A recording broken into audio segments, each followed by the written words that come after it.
Hello, I'm Bryan Nickel, and today I will be covering the basic concepts of Dr. Walt Brown's hydroplate theory. I say basics, which may imply we can cover this quickly. Unfortunately, I found that brevity only leads to misunderstanding, so I'll explain in depth as much as possible to ensure the basics are not simply covered, but that the foundational supporting evidence and science is understood. To understand the theory, we will need to cover multiple areas of study, some of which are well known by the general public, and others that may not be. First, let's cover the flood passage recorded in the Bible. It is an account which many find hard to believe, and for good reason. Most have not studied the passage closely, and fewer still have established a working explanation which correlates what we see today with what Genesis says occurred. The flood seems impossible under the light of casual observation, which leads most to conclude it was not global or is pure myth. We'll briefly discuss the text and context of the flood in Genesis, and we'll then look at Walt Brown's hydroplate theory, which I've found to be by far the most scientifically in-depth explanation of what truly was a cataclysm, or in the Greek, katakludzo, which is the very word Peter uses in 2 Peter to describe the Genesis flood as a cosmos or worldwide event. The account of the flood in Genesis chapter 6 to 9 brings up some difficult questions. Many struggle to answer these questions without deferring to miracles or concluding that the passage is not to be taken literally. These unsatisfactory answers lead to a certain ambivalence about the importance of this account. Many have concluded that the flood passage is of little value other than a spiritual nugget that following what God says may be a good idea.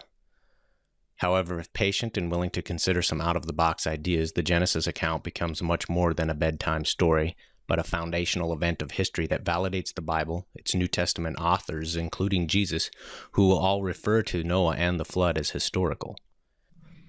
This touches on my purpose for presenting this series.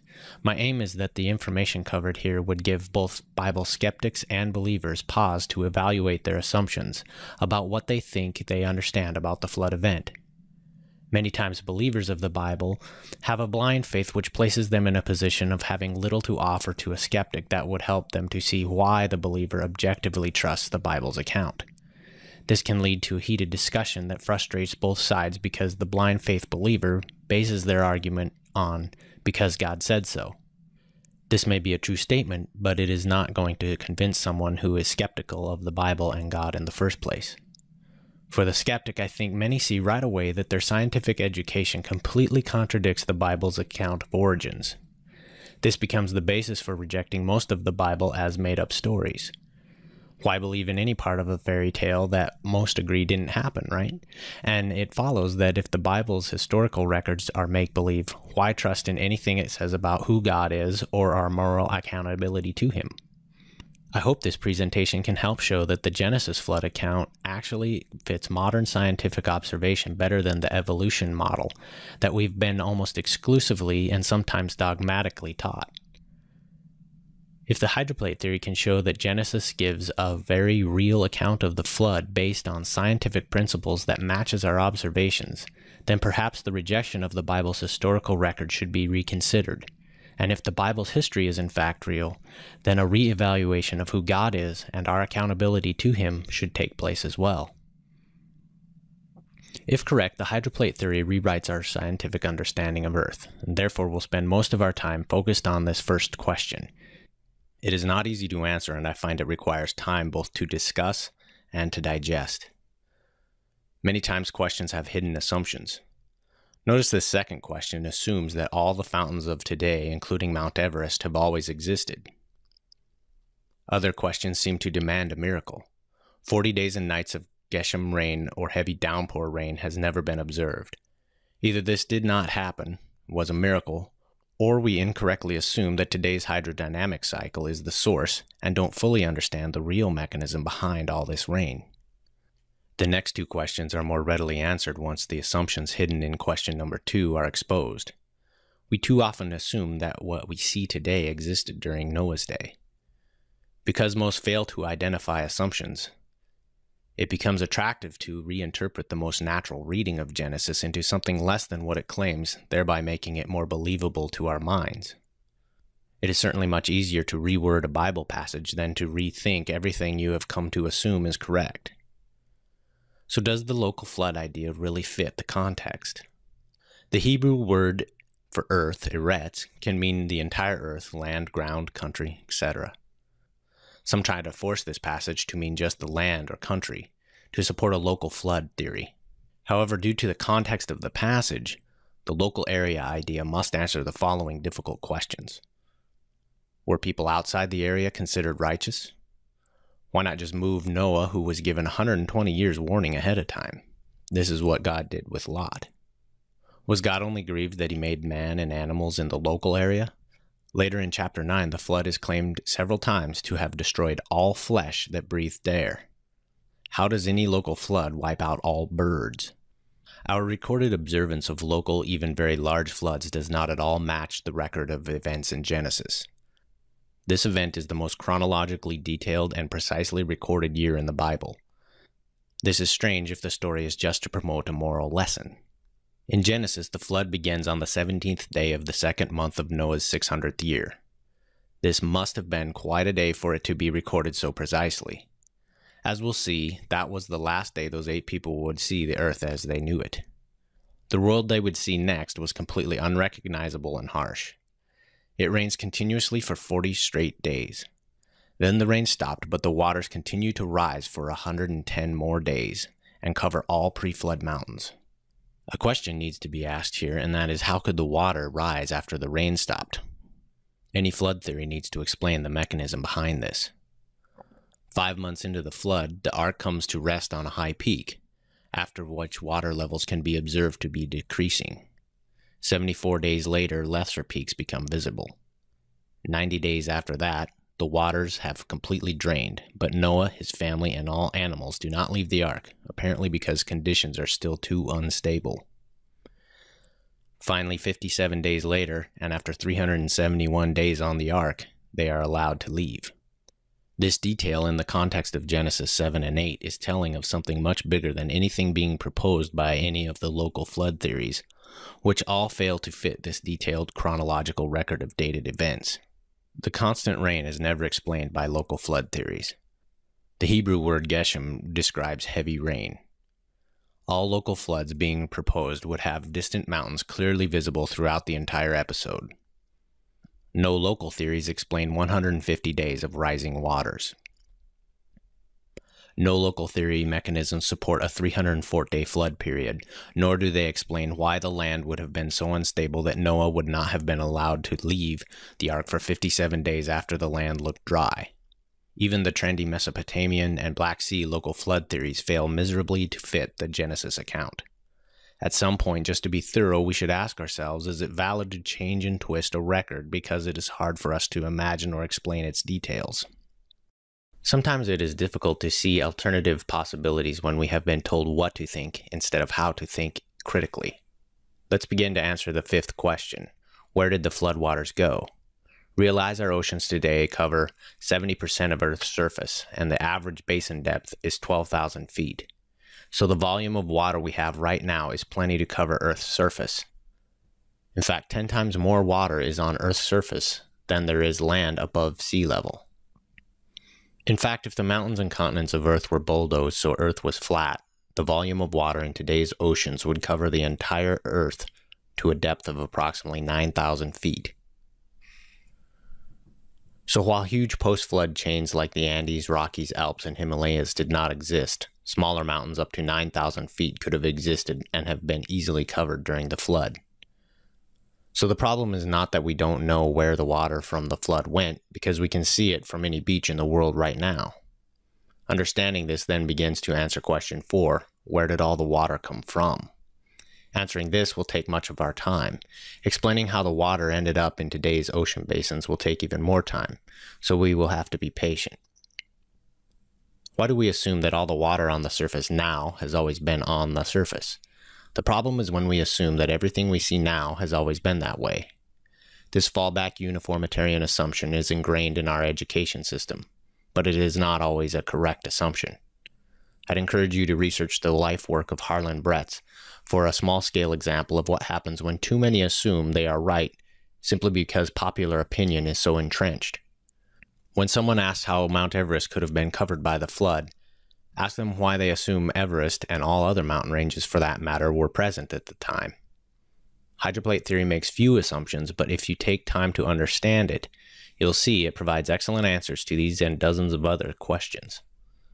This is a cross-section of Earth's present state. No one has ever dug down to see this, and you'll see why we can't dig to the center of the Earth later.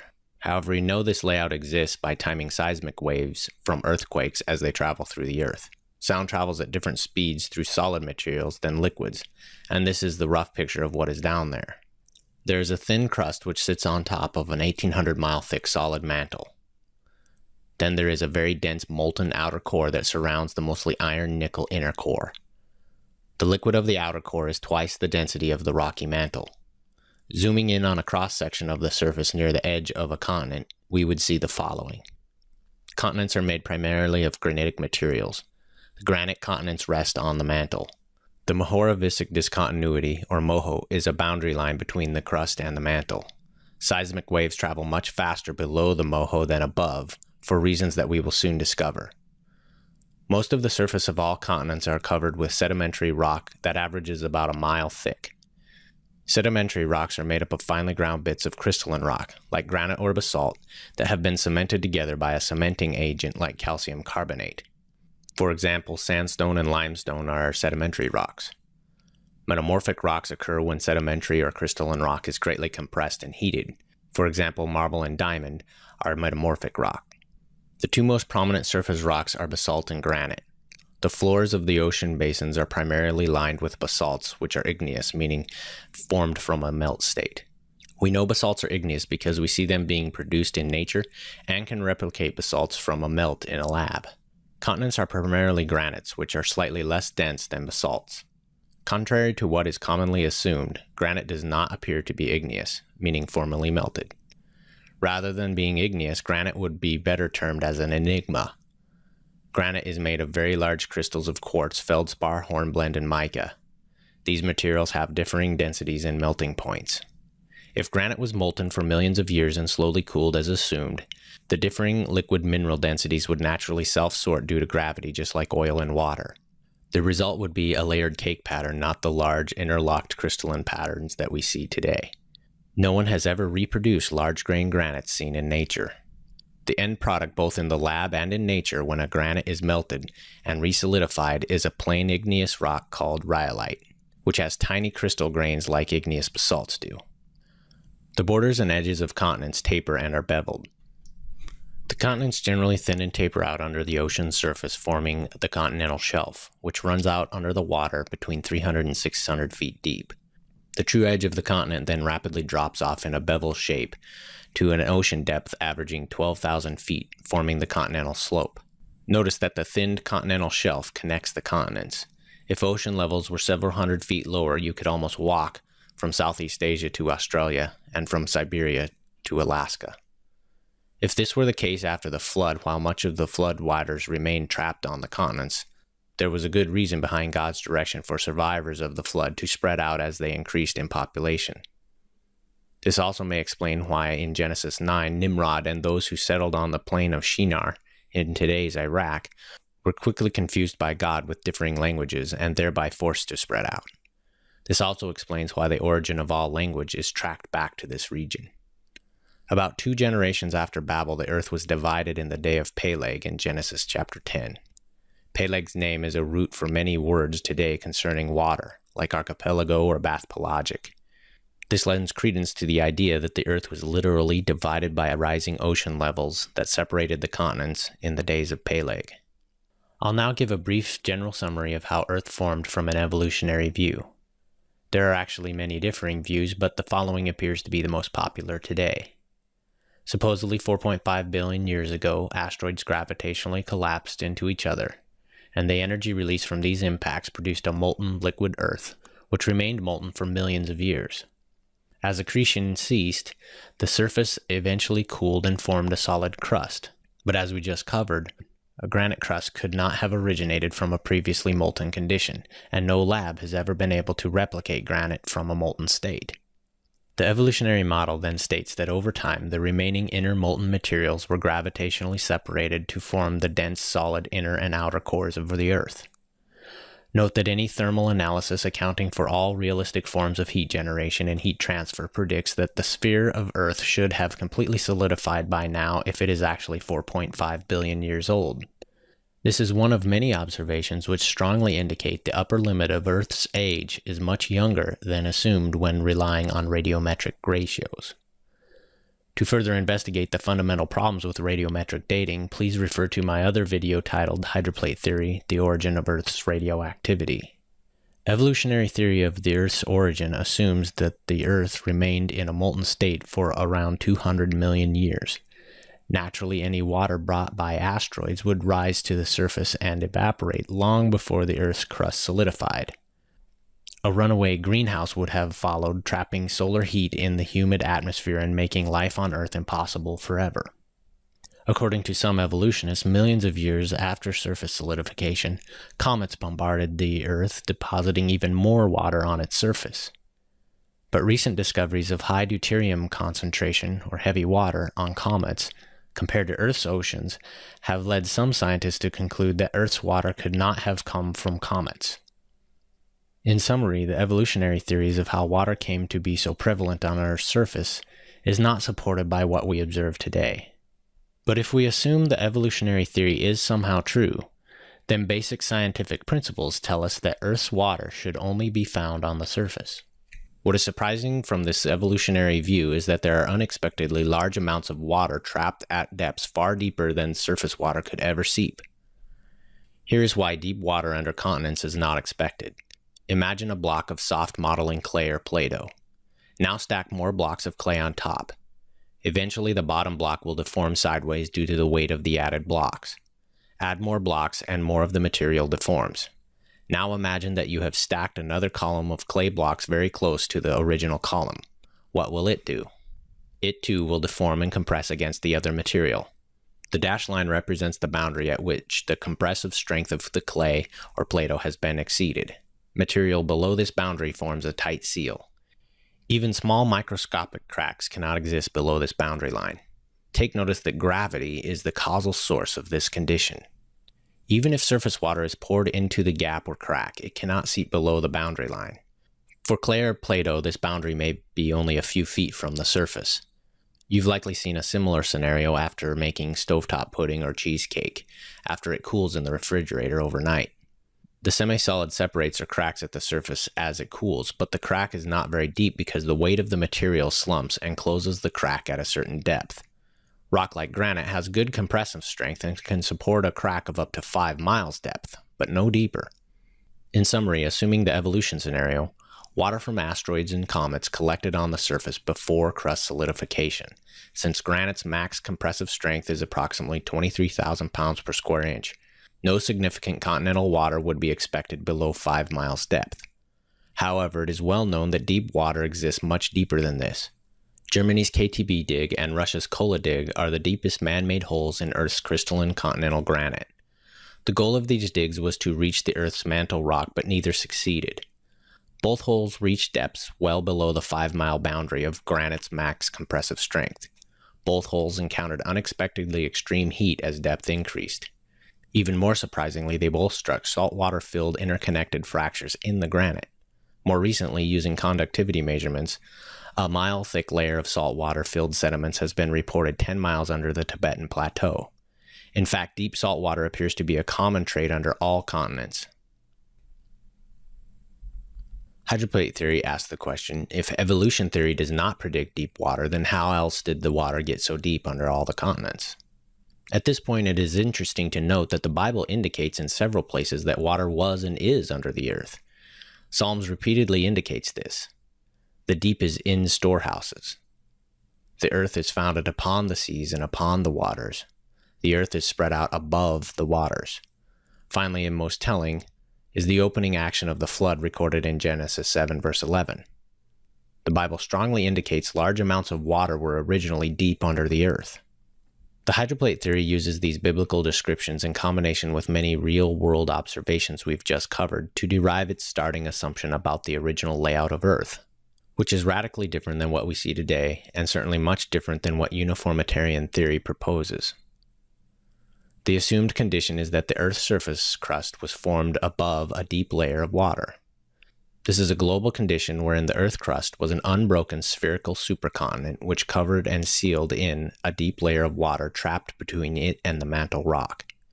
Many imagine that a combination of forces like the tidal pull of the moon, Coriolis forces, and centrifugal forces would somehow rip this shell apart immediately, and therefore hydroplate theory is invalid from its first assumption.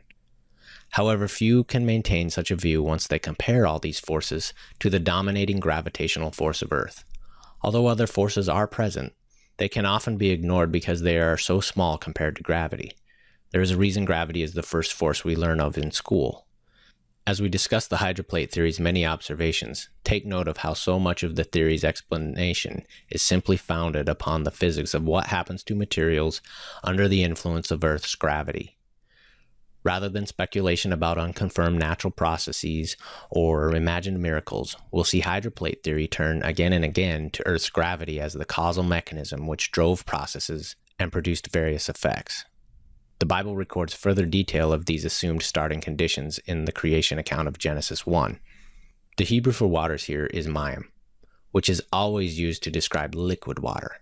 Many attempt to explain waters in verse 2 as if it is a frozen or gaseous vapor in space, but Hebrew does not use mayim to describe those states of water.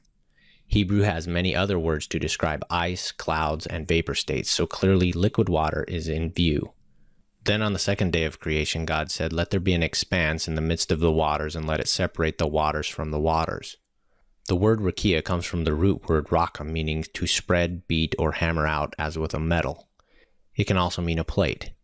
The Septuagint translates rakia with stereoma, meaning a solid, firm structure. The Latin Vulgate uses the term firmamentum, from which the King James translators coined the term firmament. The implication is that the expanse was a solid, firm material. Again, mayim is used in verse 6, so day 2 seems to describe a state where liquid waters from Genesis 1 verse 2 were divided in half and separated by a solid plate of material. Remember I said granite is an enigma and has never been replicated. Hydroplate theory proposes that this expanse material was a miraculous formation of a granite crust separating surface water from the waters of the deep. On the third day, Genesis 1 describes the results of God's further direction to firmly position the somewhat unstable expanse and bring it to a more stable equilibrium. Hydroplate theory proposes that the granite expanse was deformed at many points around the Earth, which settled into the solid mantle foundation below. Naturally, the thicker and denser portions of the crust would sink to the solid mantle foundation, but because the volume of water trapped below the crust was fixed, the lighter and less dense portions of the crust had to rise out of the water. This is exactly what Genesis 1 verse 9 describes when God says, "Let the dry land appear." The deformations raised the topography at the surface for dry land, and the depressions gathered surface waters, producing small seas. Again, Psalm seems to add further description that matches with this concept. Psalm 75:3, "It is I who have firmly set its pillars." Remember Psalm 33:7 said that God laid up the deep in storehouses. It is important to note that the pillars themselves did not support the entire weight of the crust. Most of the weight was supported by the pressurized water of the deep. With much of the water trapped under the crust, Earth would have had much more available landmass with many small shallow seas dotting the surface.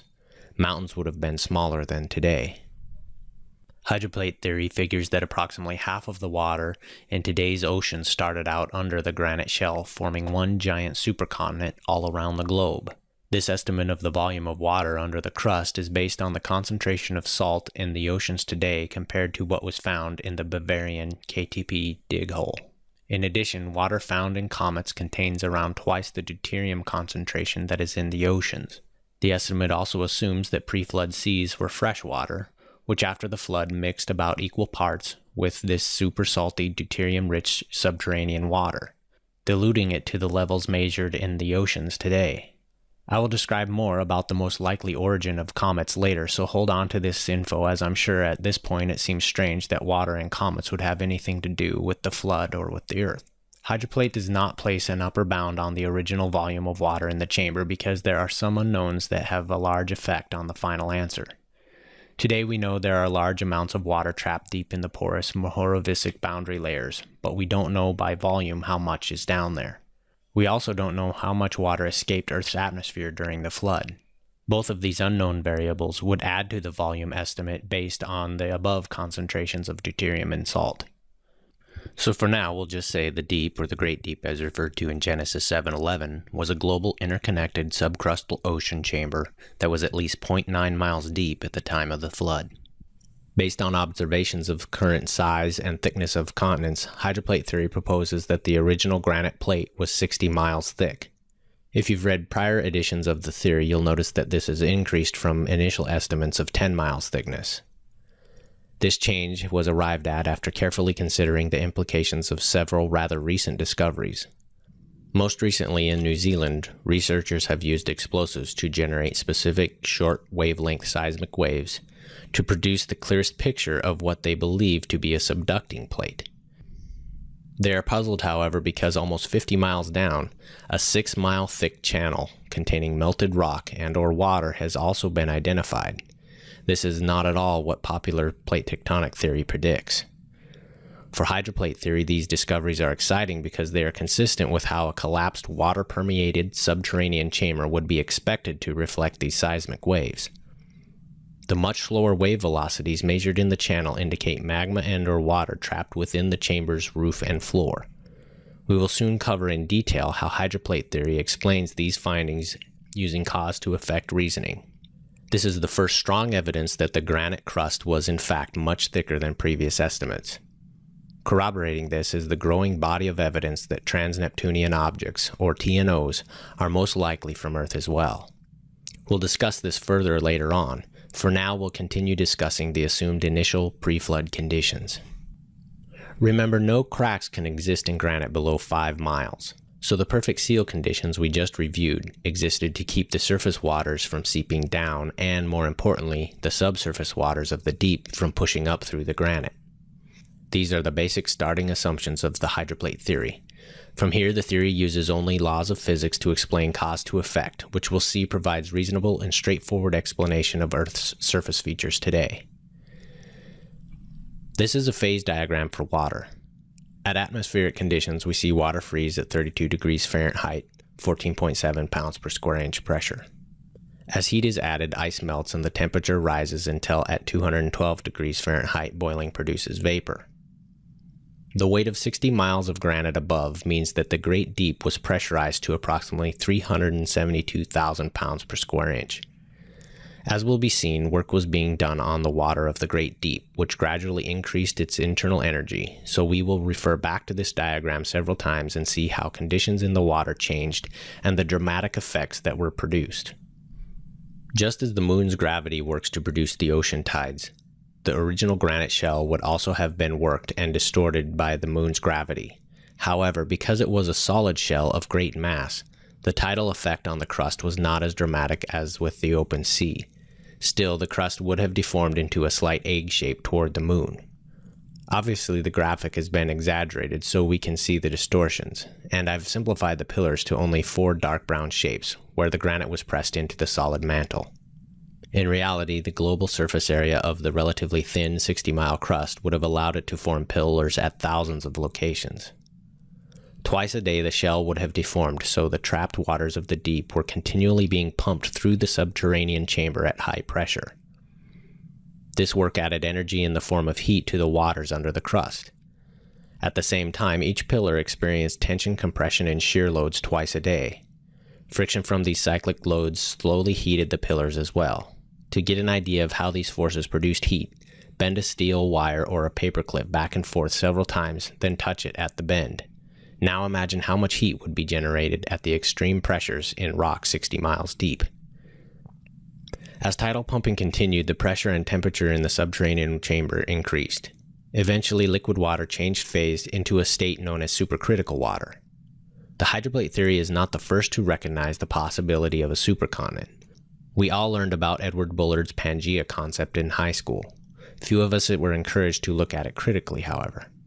For example, what happened to half of Mexico and Central America? And what forces rotated North America clockwise, while South America was rotated counterclockwise? We also probably did not catch the fact that Africa's area is actually 35% larger than we were shown in the books. That's right, Africa had to be scaled down by about 35% to make it fit the picture. In fact, Africa and Europe fit poorly with the Americas when positioned in 3D on a globe, especially when you include the continental shelves that extend under the oceans and do not allow removal of materials as needed in order to force a fit. There is another feature on the globe that fits these coastlines much better. One of the key observations Walt Brown has made is that with an actual 3D globe, the coastlines of all four continents fit very well with the mid-oceanic ridge. Discovered in the 1950s, the ridge, which wraps around the Earth like the seam of a baseball, is the longest mountain chain at 46,000 miles length. The fact that this is almost entirely covered by water is not the only trait that sets it apart from today's continental surface mountains. As we'll soon see, the mid-oceanic ridge is a scar in Earth's mantle left over from the flood, which roughly traces the path of the crack that opened up in the granite shell. Surface mountains appear to be the result of compressed materials that have been piled up. This makes sense. Push compressed material together and it piles up. But the mountains of the mid-oceanic ridge are uniquely different than surface mountains.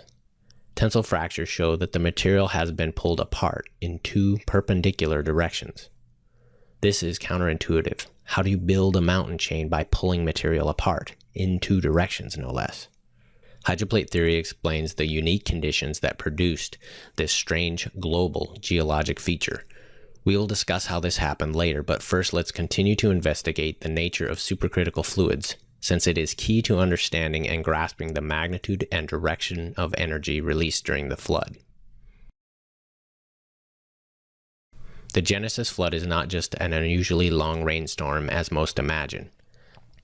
As we'll see, rain was a readily observable effect of much more violent causes far below the surface. The waters of the Great Deep were the true source of energy. This energy was stored in and released from the supercritical water in several ways. First, let's discuss supercritical water a bit more. What is the supercritical phase? Boiling water will remain at the same temperature of 212 degrees Fahrenheit at atmospheric pressure. Apply more heat and it will simply boil more rapidly. However, the water temperature will not change as long as the vapor produced is allowed to escape. Place a cap on the container and both the pressure and the temperature of the water will now increase. Since all mass within the container is trapped, density of the vapor increases while density of the liquid decreases. Eventually, the density of the gas and liquid become equal. Microscopic droplets are suspended in the midst of the dense high-energy gas vapor. The potential energy stored in the water at this state is tremendous. The huge surface area of the droplets allows supercritical water to quickly dissipate added heat by evaporating all at once. Rather than increase in temperature, heated supercritical water, if allowed, will simply expand rapidly, converting heat into kinetic energy. Liquid water exposed to heat can only cool through evaporation off of its surface area. However, surface area of normal liquid water is limited and therefore the temperature of the liquid will increase because the surface area is small. Because the liquid surface area of supercritical water is enormous among trillions upon trillions of tiny droplets, supercritical water can evaporate many molecules simultaneously. If allowed, supercritical water will simply expand rather than increase in temperature. If more energy is added, the expansion accelerates. So that is some cursory information on supercritical water. But another form of energy stored in supercritical water was electrical ionization energy. So what is ionization energy? Under normal conditions in an open environment, occasionally molecules of a fluid will collide. When they collide with enough energy, the molecules will break apart into charged ions. This happens rarely with water in an open environment.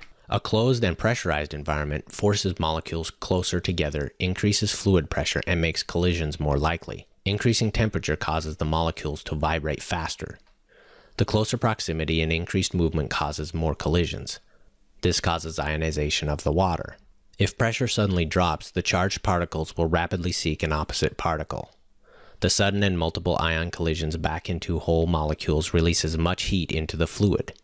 Twice a day for centuries, the tidal pull of the moon, and to a lesser extent the sun, would have lifted and done work on the Earth's crust. This would have increased the thermal and ionization energy of the waters of the Great Deep, causing it to eventually become supercritical. Remember what happens when heat is added to supercritical water and allowed to expand. Supercritical fluids are studied today mainly for their great potential for dissolving minerals.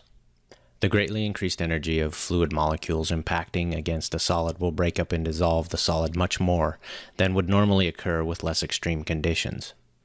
Centuries before the flood, tidal pumping had heated the subterranean waters to a temperature above 705 degrees Fahrenheit, and the water became supercritical and began to dissolve the more soluble minerals in the chamber's floor and ceiling. For centuries, supercritical water dissolved the more soluble minerals in the granite and mantle, creating porous openings in the rock above and below the subterranean chamber. Once elements like sodium, calcium, carbon, chlorine, oxygen, and magnesium were released by the supercritical water from the solid structure of the rock and into the solution, they were free to combine, forming new molecules like limestone, dolomite, and salt. These minerals eventually precipitated out and heavily blanketed the chamber floors of the great deep. In the granite, this resulted in shifting of the embrittled material as tidal effects stretched and heated the granite pillars. Due to gravitational settling, denser trace materials like iron and nickel naturally collected in the lowest portions of the pillars of the crust. The porous region of the mantle that was dissolved by the supercritical water formed the density boundary today known as the Mohorovicic discontinuity, or the MOHO. In the oceans today, thick plumes of hot, supercritical water known as hydrothermal vents or black smokers are still escaping from the porous MOHO beneath the ocean floors in places. The high heat and pressure of the supercritical water still flowing from these vents shows that the flood event was relatively recent.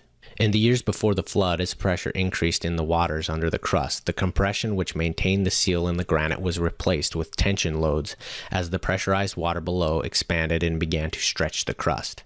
While granite has rather good compression strength at 23,000 psi, it is very weak in tension, only around 600 psi. Eventually it failed and a crack developed at the surface and in seconds raced completely through the 60-mile thickness to the pressing waters below. This crack raced across the crust, circling the globe twice in about 2 hours, covering around 46,000 miles. The record in Genesis 7:11 can be taken literally when it states that all the fountains of the great deep burst on the same day. A tension crack in granite will travel at nearly 3 miles per second. In this case, the crack propagated at this speed in 2 directions. The starting point of the crack appears to have occurred near what is now the Arctic Circle, somewhere in the East Siberian Sea. As stated before, the mid-ocean ridge is a scar on the ocean floor that roughly traces a great circle path of the crack that opened up in the granite shell above. As you are looking at this map, remember that hydroplate theory proposes that the continents as we know them today have slid to their current locations and thus have covered some sections of the mid-ocean ridge. This explains why the North American Rocky Mountain chain is bolstered by multiple adjacent chains and so appears much thicker than the narrow chain of South America's Andes. Notice that the mid-ocean ridge bisects itself at right angles in the Indian Ocean. This marks the point where one end of the crack intersected the other, which had already passed by. Since the two ends of the crack traveled at about the same speed, we can measure back equal distances to find the approximate initiation point. Now superimposing the original crust above the map, we can clearly see the mid-ocean ridge bisects itself by running the animation forward in time. The end that raced from the Indian and Pacific Ocean side reached the T first. Therefore, the other end coming around the African side abruptly stopped at that location. Note that this is much easier to see using a spherical globe rather than the distortions that come from a flat map. You can experiment for yourself with Google Earth's path tool by tracing the continuous path starting with the T in the Indian Ocean along the mid-oceanic ridge until you loop back to the T. Google Earth will tell you how long the path is, so simply divide the distance by 2 and then right-click on the path you just made and select the Show Elevation Profile option. A graph will pop up and then simply move the elevation bar to the halfway distance that you just calculated. An arrow will trace the path and show the spot on the globe. See what initiation point you get. Next time you hear the dogma that the mid-ocean ridge is a result of seafloor spreading, notice that usually only the Atlantic or Pacific ridges are given as examples. Now ask yourself how the typical seafloor spreading scenario fits over the mid-ocean ridge in the Indian Ocean. How is the material moving away in 4 directions, and perpendicular to itself? How do the forces produce spreading here and not also produce spreading up here? Why does the spreading suddenly stop at the crossing ridge and not continue through? If material is moving in these two directions, why are there no signs of compression or trenches in this area? Or does hydroplate theory offer a more reasonable explanation for this feature as we just saw? You may wonder why the crack did not stop moving once the water pressure was first relieved. It is because the subterranean waters were all connected and therefore at basically the same pressure. The speed of sound in granite is much faster than in water, and pressure waves in any material can only travel at the material's speed of sound. So the granite crack always raced far ahead of the water's pressure drop. Imagine you are looking at a cross-section of the granite where the crack passes by. Now we will pictorially see why the crack did not stop moving once the pressure was first relieved. Again, the subterranean waters were all connected and at the same pressure. The speed of sound in water is only about 1/3 the speed of sound in granite. So the leading edge of the crack always raced along the surface far ahead of the water's pressure drop. So you'd see the granite separate long before you felt the drop in the water's pressure. We speak of a crack initiating, but because the continents were so large and had been stretched over thousands of miles, there was a great deal of elastic strain in the plates. This thinned the plates slightly, just like a rubber band will thin as it stretches. And like a stretched rubber band, the granite stored strain energy like a spring waiting to snap. So once the crack sped through the granite, the tension in the plate was relieved, so the plate snapped back like a rubber band, breaking and quickly producing a gap a few miles wide. Then the high-pressure supercritical water jetted violently out of the rupture. Again, Genesis 7:11 records the events of that day. In the 600th year of Noah's life, on the second month, on the 17th day of the month, on the same day, all the fountains of the great deep burst open, and the floodgates of the sky were opened. This is the first time in the Bible that any event is recorded so precisely down to the day. They obviously witnessed something much more than a heavy rainstorm. Very literal fountains of the deep shot up, accelerating high above the atmosphere at hypersonic speeds. Some scoff at the idea that water could be ejected so high. However, high-speed vapor plumes have been observed presently on the moons of Enceladus and Europa. These examples give a glimpse of the much more powerful forces that Earth would have produced. The blue arrows represent the pressure of the waters of the great deep due to the weight of the granite above. For every action there is a reaction, so for equilibrium or no movement, the force of the blue arrows must equal the force of the red arrows, which represent the reaction force of the mantle pushing back. As we progress, pay attention to the blue and red arrows. The pressure of the water near the crack would drop. Since the pressure in the middle of the granite plate would be very high, while the pressure at the crack would be very low, this would cause the edges of the unsupported granite to bend down, creating a tapered nozzle at the crack. Remember, most of the weight of the granite was carried by the pressurized waters. As the subterranean water was escaping, pillars had to carry a greater load because the subterranean water pressure was dropping and therefore carried less of a load. Eventually, the pillars, which were brittle and porous from centuries of contact with supercritical water, failed from the added weight and began to crush and break up into fragments, causing enormous earthquakes within the plate. Every time a hydroplate oscillated down, it partially closed the nozzle-shaped edge of the plate. An entire ocean of escaping water was then forced to slow down, producing what is known as a water hammer. Water hammers can cause pressure spikes many times the initial pressure in a flowing fluid. Every time this happened, velocities at the crack would have spiked as well. Whenever a liquid or gas flows over a flexible surface, the flow can induce flutter in the surface. This is easily seen in a flag that is flapping in a strong wind. Hydroplate theory poses that during the beginning stages of the flood, as supercritical water rocketed out from under the plates, the flow of fluid under the plates, in combination with seismic waves from the buckling and crushing of these pillars, induced flutter oscillations in the granite plates which lasted for several weeks. Return oscillations lifted the fractured pillars from their bases, and then slammed them back down into the mantle, producing more vibration and fragments which were swept into the flow. As the edges of the plates oscillated down, flow was restricted while internal pressures spiked. As the plate edge oscillated back open, the tremendous pressure was released, so the fountains pulsed in tune with the plate flutter. It is hard to imagine granite 60 miles thick bending, but consider that the area of the plates was thousands of square miles across, so on a continental scale the plate thickness was tiny. Remember that many of the views you'll see here are out of scale so that we can see the concepts. For example, a more scaled view across the North American continent before it was compressed and thickened would look like this if the granite was 60 miles thick. When you consider that a plate was mostly suspended by a fluid foundation, it is not difficult to imagine bending and flutter in the rock crust. At the point of the crack, pressure dropped from 372,000 psi, or higher due to water hammers, to near atmospheric conditions. Similar to the phase change of a propellant like gunpowder, water changes phase and expands to a gas, increasing volume by 1,600 times. The phase change of supercritical water to gas was similar, but much more energy was involved. Because of this, the volume of expansion was much greater. Remember, the supercritical water contained tremendous stored energy, so while the pressure drop caused some expansion, it also began a chain reaction which released all its stored energy. The sudden pressure drop caused ion collisions, was added heat to the fluid, and because supercritical water's microscopic droplets had almost infinite surface area to evaporate, the added heat almost instantly converted to kinetic energy as the water expanded from the base of the crack. This chain reaction continued to occur all along the flow, which accelerated the fluid from the base of the crack to far above the atmosphere. With no atmosphere to produce drag, tremendous velocities were possible. Finally, in the initial stages of the flood, the waters of the Great Deep were subject to heat from nuclear reactions that appear to have occurred in the granite as it flexed and fluttered above the flow.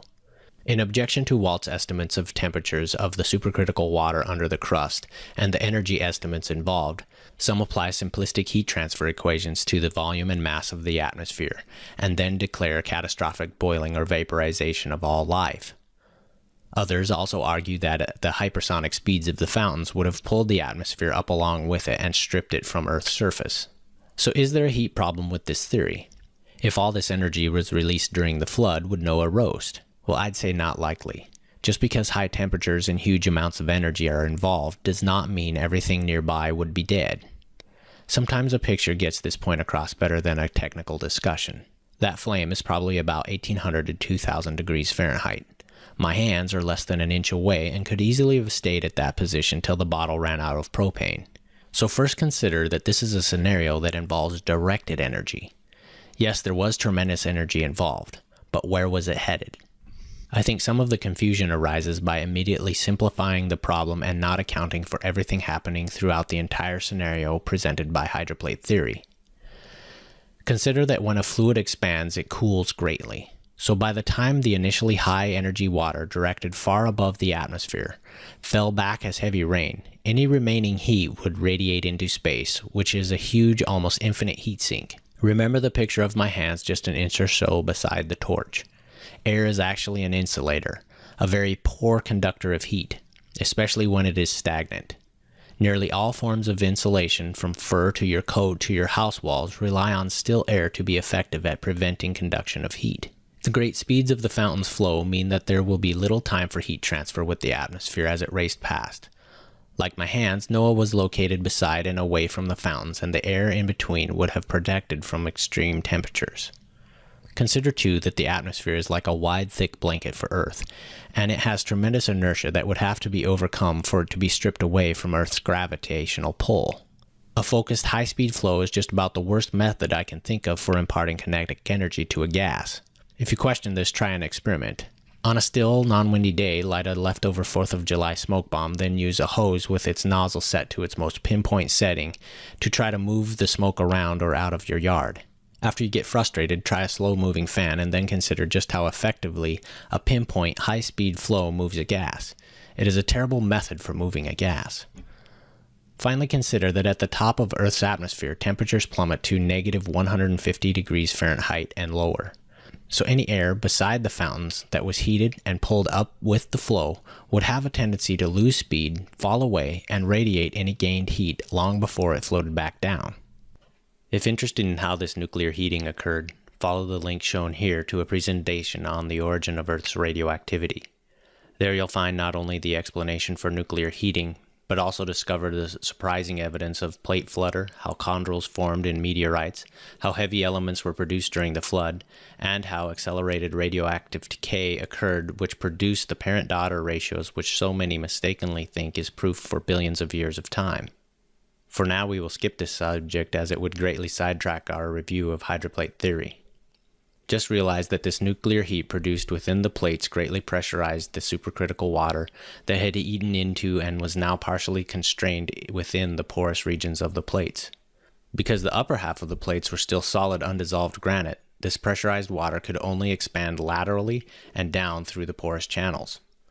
The expansion of supercritical water within the openings quickly fractured the lower regions of the plates.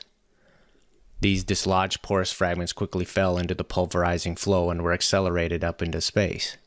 This process quickly eroded and thinned much of the originally thick plates. This would explain why the estimated 60-mile thick plates were eroded to today's average of about 30 miles thick. The flow under the plates produced extreme velocities high enough to launch materials beyond Earth's gravitational pull. These objects are observed in our solar system today as interstellar dust, comets, asteroids, meteors, and trans-Neptunian objects. Let's discuss some common traits these stellar objects share with Earth. Comets are about 38% water ice. Asteroids are loose collections of smaller rocks loosely held together by water ice. Both contain salt and silicates, which make up about 95% of Earth's crust. They also contain crystalline silicates, which require uniform temperatures of above 1300 degrees Fahrenheit and slow cooling under pressure to grow. How could this happen in space if space is the origin of these objects? Space is an environment of no pressure and near absolute zero conditions. Limestone and clays are found which require a body of liquid water to form. In 2011, the mineral cubonite was reported in Comet Wild 2. Cubonite only forms in scalding hot water between 122 and 392 degrees Fahrenheit, but comets do not reach these temperatures even at their cores. Comets, asteroids, and meteors contain olivine, which is a common mineral of Earth's crust and mantle. Olivine is also concentrated with iron nickel in some meteors. Iron nickel alloys found in meteors contain the unique Widmanstätten pattern, which again means the material formed under uniform temperatures of at least 1300 degrees Fahrenheit. The conditions in the Great Deep easily explain these surprising findings. Finally, and most perplexing, organic compounds, complex molecules, and materials like amino acid and even bacteria are found in these objects.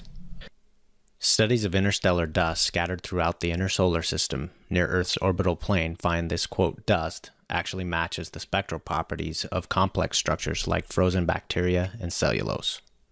This has led some scientists involved to wonder if these materials somehow seeded and began life on Earth. Considering that their origin hasn't been explained in the ideal environment of Earth, it is baffling to think how these could ever form in the unfriendly conditions of space. For example, what protected these delicate structures for millions of years while fully exposed to harsh solar rays? Traditional explanations for these complex organic molecules are severely lacking. Of course, without question, the Earth's surface has the highest known concentrations of these familiar products of life. Where else does something like cellulose form and thrive? Often these bodies are explained as leftover building blocks of our Earth. So while there is much speculation over the origin of these objects and their content of trace organics, the evidence strongly suggests that we are standing on the source. Although rather large, asteroids like comets have low density and are weakly held together.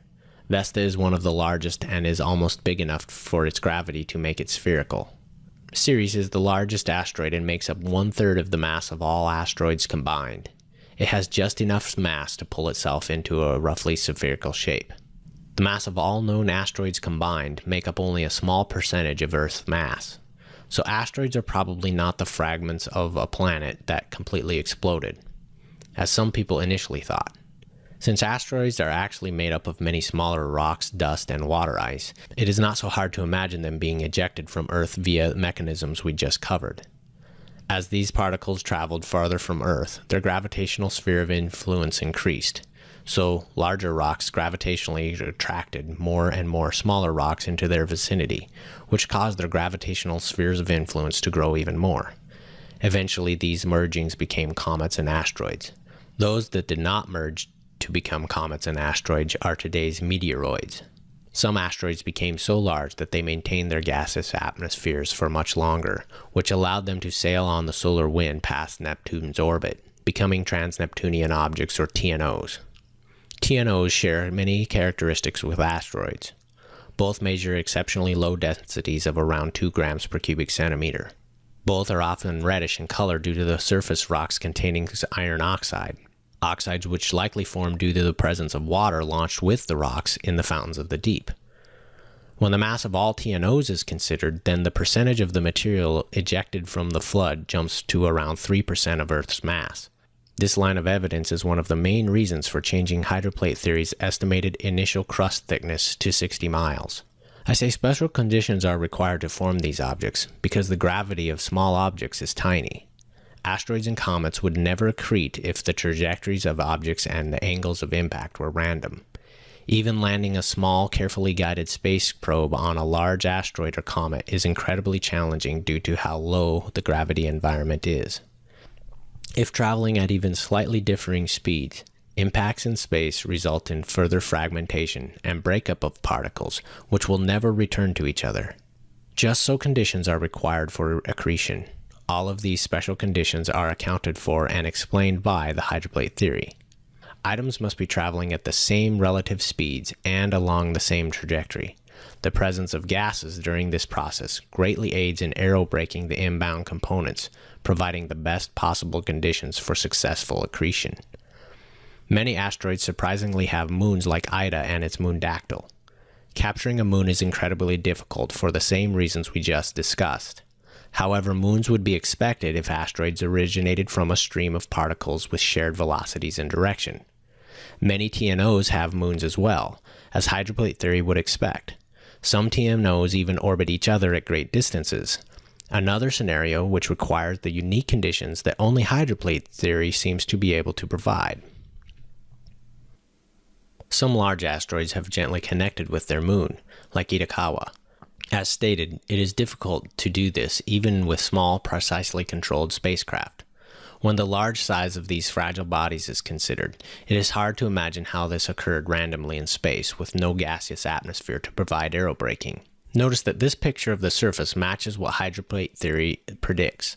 Asteroids are not angular shards of a broken larger planetoid. They are low-density flying rock piles loosely held together by water ice. The rocks are well rounded. In this picture, some rounded boulders are over 150 feet in diameter. High-velocity flow produced many rounded objects discovered on Itokawa. Hydroplate theory readily explains these findings.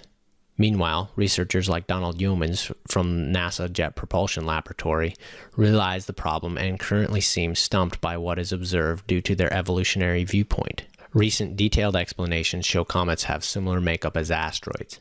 In fact, some asteroids are categorized as both an asteroid and a comet since they sometimes vent gases and dust producing familiar tails. Comet nuclei like the one shown are low-density dirty snowballs composed primarily of water ice, dust, organics, and curiously again, rounded boulders. The surface of Comet 67P has layer upon layer of large rounded boulders at least 10 feet in diameter.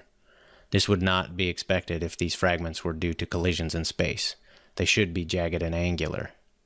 Of course, rounded boulders is exactly what is expected if these fragments were once exposed to and tumbled in an extremely high velocity flow as they were ejected from the fountains of the deep.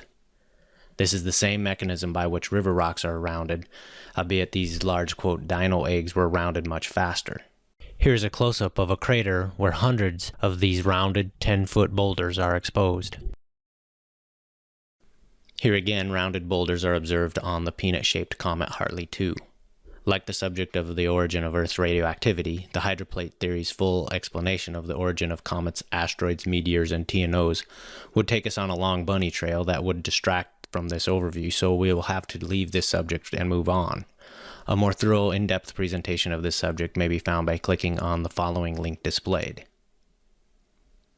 To continue with the hydroplate theory overview, please click the following link to the next segment. In this next segment, we will move from discussing how some materials escaped Earth and come back to the escaping floodwaters of the Great Deep. Any theory of Earth's geology must explain the sedimentary layers found on the continents and on the ocean floors. What produced them? What was the mechanism? Uniformitarians say billions of years of weather, wind, erosion, coral formation, and ocean evaporation produced these sediments. Hydroplate theory's explanation of sediments is found in the materials of granite and the mantle floor that made up the subterranean chamber. The mechanism was the escaping high-pressure supercritical water, which easily ground and eroded the surfaces of the granite and mantle. So the fountains of the deep were full of tiny particles ground from these two surfaces. In addition to this grinding action, it is important to remember that the granite walls of the widening rupture were extremely unstable, since any rock below 5 miles was now unsupported and therefore was crushed, crumbled, pulverized, and ejected by the high-velocity upward flow. Of course, this was happening on both sides of the widening gap. This gap rapidly grew, putting great distance between the now separate sections of the plates, which would eventually become the continents.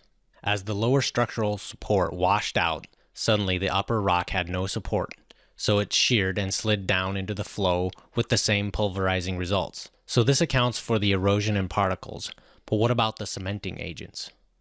Remember that for centuries, the supercritical water had dissolved minerals from the walls of the chamber, precipitating a mushy blanket of minerals onto the chamber floor in a process called outsalting. So the escaping water swept up this loose mix of minerals, including limestone, silica, salt, dolomite, and other ores. At the surface, these minerals became the cementing agents that locked sedimentary particles together, forming the sedimentary rocks we know today.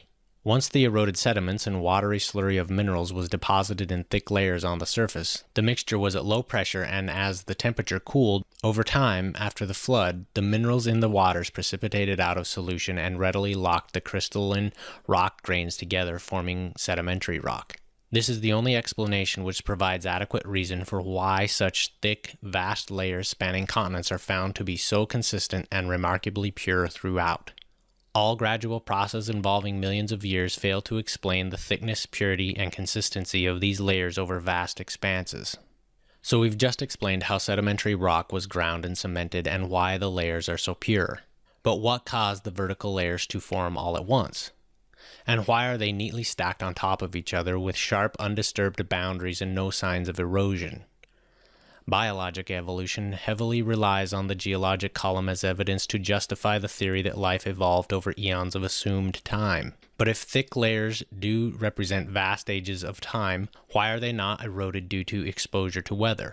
Is there a better explanation for how these layers formed? Are there other mechanisms that explain these layers?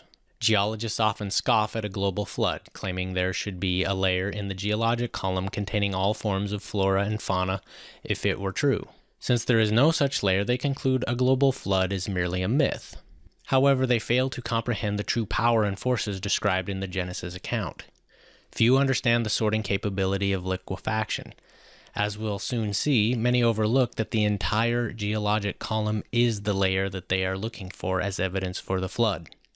So the no geologic evidence argument appears to be a case of missing the forest for the trees. Anytime objects fall through a liquid or liquid is forced up through objects, liquefaction can occur. The natural result of liquefaction is that it sorts materials according to size and shape. Assume all these objects were the same density. Their shape and size alone would cause them to come to rest in layers as a function of how fluids flow over their unique surfaces. If these same size and shape particles had different densities, however, they could sort much differently without respect to size or shape.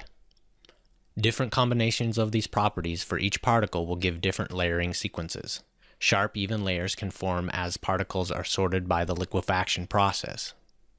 As loose sediment particles were laid down in mineral-rich waters during the flood, liquefaction occurred on a global scale in several ways. First, sediments falling through floodwaters experienced initial sorting as we just discussed. In addition, the tidal pull of the moon was unimpeded during the flood, with no continental slopes to crash into, so tides rose and fell up to 200 feet twice a day. High tide forced water down into these loose sediments. Low tide allowed the water within the sediments to rise up through them, while again causing liquefaction and further sorting. Then, as high tide came, the sediments were again pushed back down as the water was forced through them. Realize too that heavy rain and sediments were continuously deposited over time. So as initially sorted layers were buried and protected, the tidal liquefaction process began again on the newly deposited sediments above. This time variable and the phenomena of lensing prevented absolute perfect sorting of the geologic layers by size and shape and density. Rather, patterns of sedimentation tended to repeat. Probably the biggest driver of liquefaction was occurring from forces below the layers as well. The up and down motion or flutter of the granite plates produced extreme wave heights and much liquefaction. Today, liquefaction is observed when only a portion of a continent moves slightly for just a few minutes during an earthquake. Now imagine the effect of an entire continent blanketed with loose watery sediments undulating for weeks. This movement arranged deep sediments more tightly, so the water in between again was forced up through the particles above. There was one other event during the flood which again produced mass liquefaction in the sediments. Hydroplate theory refers to this as the compression event. We'll cover this last liquefaction episode later when discussing the compression event. During liquefaction, another phenomena is observed that should be realized. As differing sediments were sorted at different times, fine layers of clays and mats of uprooted vegetation were sorted within the layers and became trapped between layers of looser materials. As liquefaction cycles continued to occur, water from below ran into these fine, densely packed layers and retarded the flow up toward the surface. This produced pressure against the dense layer, which lifted all the layers above, producing water lenses within the layers. In this condition, water actually flowed uphill since pressures were lower upslope. Any low-density materials like vegetation or animal bodies were swept along these flows, producing coal seams, oil deposits, and many mixed fossil boneyards uncovered today. Just as particles were sorted by density, shape, and size, flora and fauna were also sorted. This is why so many of the same types of plants and animal fossils are found in the same layers worldwide. It is not evolution over time, it was the mechanism of liquefaction at work. This explains why some fossils are found in, quote, the wrong layers, and why polystrate fossils are found penetrating multiple layers that allegedly formed over millions of years. For one theory, these are expected results. For the other, they are a mystery and therefore must be ignored. In fact, you can see liquefaction and lensing for yourself by experiment. Get a couple of 2-liter plastic bottles and fix them to a teeter-totter arrangement. Fill one bottle halfway with any combination of mixed soil you wish and connect the hose between the bottles. Then add water to the other bottle and slowly tip them. After many back and forth cycles, layers and lensing will appear, until you have this. I saw water lensing between layers in this small scale setup as well.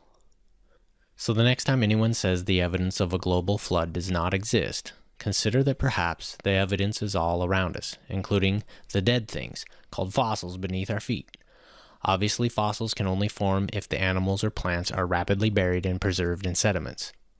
In addition to explaining the origin of sediments themselves, the grinding away of sediments from under the plates produced another feature shared by all continents. Naturally, most material was removed near the nozzle area, where the velocities were the greatest. The flow acted like a belt sander under the plates, causing a gradual thinning and tapering of the plate perimeters for hundreds of miles.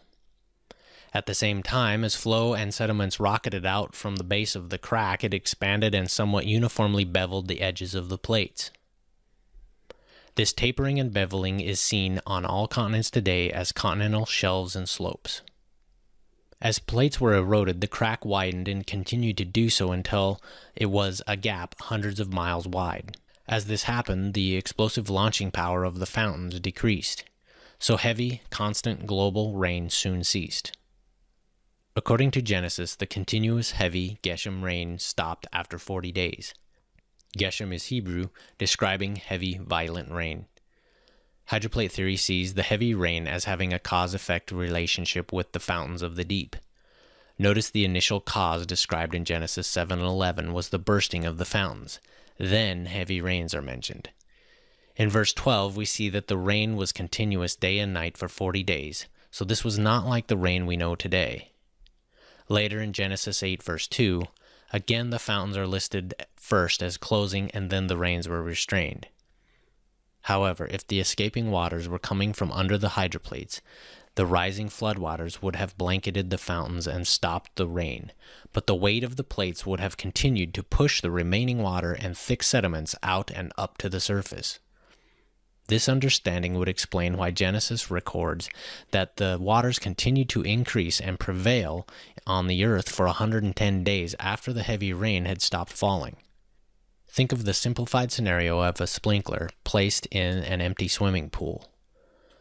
Rain is the immediate effect of the fountains, which are the causal source. Constant rain will continue for a time until the sprinkler orifice is opened more, or the depth of the rising waters overwhelms the flow from the sprinkler, or the pressure in the hose drops, or a combination of all three scenarios. However, until the valve feeding the sprinkler is completely shut off, the water levels continue to increase, even though there is no rain. So at some point early on in the flood, jetting water stops producing continuous rain, yet water and thick sediments continue to flow out from under the plates. Why the fountain stopped was simply because as water escaped there was less room for the plate to flutter, and it sank closer to the mantle floor. No flutter meant a halt to the electrical and nuclear energy being generated, which powered the fountains. Of course, this also prevented water hammers from causing pressure spikes. Notice what happened to the balance of forces as the heavy granite was eroded. With hundreds of miles of material removed from each plate edge, the imbalance grew. Only the strength of the mantle floor was keeping the red force arrows from moving. Eventually, the imbalance overcame the rock floor's low tensile strength. The rock mantle suddenly and catastrophically failed, buckling and producing deep tension cracks as it arched and rose up almost 60 miles, seeking a new hydrostatic equilibrium. In the field of engineering structures, buckling is a dangerous failure mechanism because it occurs suddenly, with almost no warning, releasing much pent-up strain energy very quickly. Let's examine two theories for the ridge's formation: plate tectonics and hydroplate theory. You decide which makes the most sense. Here we see the commonly taught concepts presented by the theory of plate tectonics. Plate tectonics proposes that the mid-ocean ridge is the result of seafloor spreading, which causes plate movement, which is said to be driven by convection of the mantle. This spreading and convection concept are then used to explain the fit of the continents in the past and why they have slowly spread apart. If plates are spreading at the mid-oceanic ridge, then they also must eventually run into other plates somewhere. It is alleged that major mountains and ocean trenches are the result of these slow plate collisions. These thick tectonic plates are said to be subducting or diving under adjacent plates and then deep into the mantle below. These examples are animated and repeated as dogma so many times that few question if these concepts are physically possible. Mantle convection is usually compared to boiling water or gravy in a pot. This comparison completely ignores seismic observation that the mantle is a solid, with viscosity many orders of magnitude above that of any liquid, making the convection mechanism in solid rock highly questionable, and certainly it has never been demonstrated. The enormous forces and mechanisms required to produce mantle convection are vaguely described and then assumed to exist. Most explanation of plate tectonics is littered with much speculation, yet there's little supporting data. The mid-oceanic ridge is said to be the point where the new ocean floor is pushed up to the surface by these convection currents. This is attributed to deep liquid magma coming up from the mantle, expanding and pushing the plates apart. At first glance, this may seem plausible, especially when narrowly focused at the mid-ocean ridge. Now, while it is true that magma expands as it rises near the surface, one must consider how magma acts in all conditions before concluding that this is an adequate spreading mechanism. Graphics like this depict the mantle as if it may be all liquid or viscoelastic like firm hot putty, giving the impression that it could actually circulate as the arrows indicate. The reality is that thousands of seismic measurements repeatedly give the same picture. The 1,800-mile thick mantle is a solid, with some faults and fractures in it, which produce some liquid magma at times. Understanding this picture makes those convecting arrows seem a much less convincing conveyor mechanism. Now let's consider that magma, which convection is supposedly bringing up to the surface to cause seafloor spreading. Repeated experiments show that magma is a compressible fluid. So when all properties of magma under all conditions are considered, a huge physics barrier arises for proponents of any form of plate tectonics. Because of its compressibility, magma changes density depending upon pressure, which is based on its depth in the mantle. As stated, magma produced near the surface will expand and exert pressure. However, at only a depth of 220 miles, the pressures on magma are great enough to compress it to a density greater than the surrounding material. This is called the material's crossover density. The point at which a fluid reaches this density is called the crossover depth. Rather than rising up, magma created below this level will sink. The even greater depth means more pressure, compression, and higher density, a runaway process that hopelessly dooms the magma of any chance of ever reaching the Earth's surface. It should now be increasingly clear that the magma thought to be the mechanism in support of convection theories is actually their downfall. Looking at the crossover depth at a global scale, we see the immensity of the problem for any form of mantle convection. Only a small percentage of magma in the mantle will ever rise, while the vast majority of liquid magma generated in the mantle will compress to a density higher than the surrounding solid and will tend to drain into the Earth's liquid outer core, which is twice as dense as the solid mantle. Ideas that plumes of magma could ever rise from this dense core should be discarded. Convection of the mantle is not possible. In spite of this, magnetic reversals are often cited as irrefutable evidence for seafloor spreading theories. It is claimed that the crust contains a record of old versus new crust, spreading since magnetic, quote, reversals are seen in the ocean floor. These zones in the crust are where magnetic material supposedly shows that the Earth has reversed its magnetic poles many times in the past. So the floor is like a historical tape recorder of magnetic variations in time. This became popular when magnetic fluctuations were measured on research ships sailing over the ridge. Measurements showed high and low spots. A line was drawn through the data. Data above the line was said to be normal, indicating times of magnetic north. Data below the line was labeled a, quote, reversal, indicating time of magnetic south. Remember, hydroplate theory poses that the mantle suddenly bulged upward when the rupture widened by hundreds of miles. This produced deep tension cracks in the surface as it arched and stretched. Hydroplate theory offers a more plausible explanation of this magnetic data. There are no magnetic reversals, just fluctuations in magnetic intensity over the ridge. Magnetic materials, magnetite and hematite and basalt, lose their magnetism when temperature is above about 587 degrees Celsius. This is called the Curie point. Although not molten, the mantle's heat increases with depth. The deep tension cracks allow seawater to circulate and therefore cool more magnetic material per unit area near a crack. So areas near the deep cracks are more magnetic, while areas far from deep cracks are hotter and less magnetic. The result is magnetic fluctuations as one passes over the ridge's many deep tension cracks. Rarely presented is the fact that these same fluctuations are also measured as one moves parallel with the ridge. Remember, the ridge's cracks run both north-south and east-west.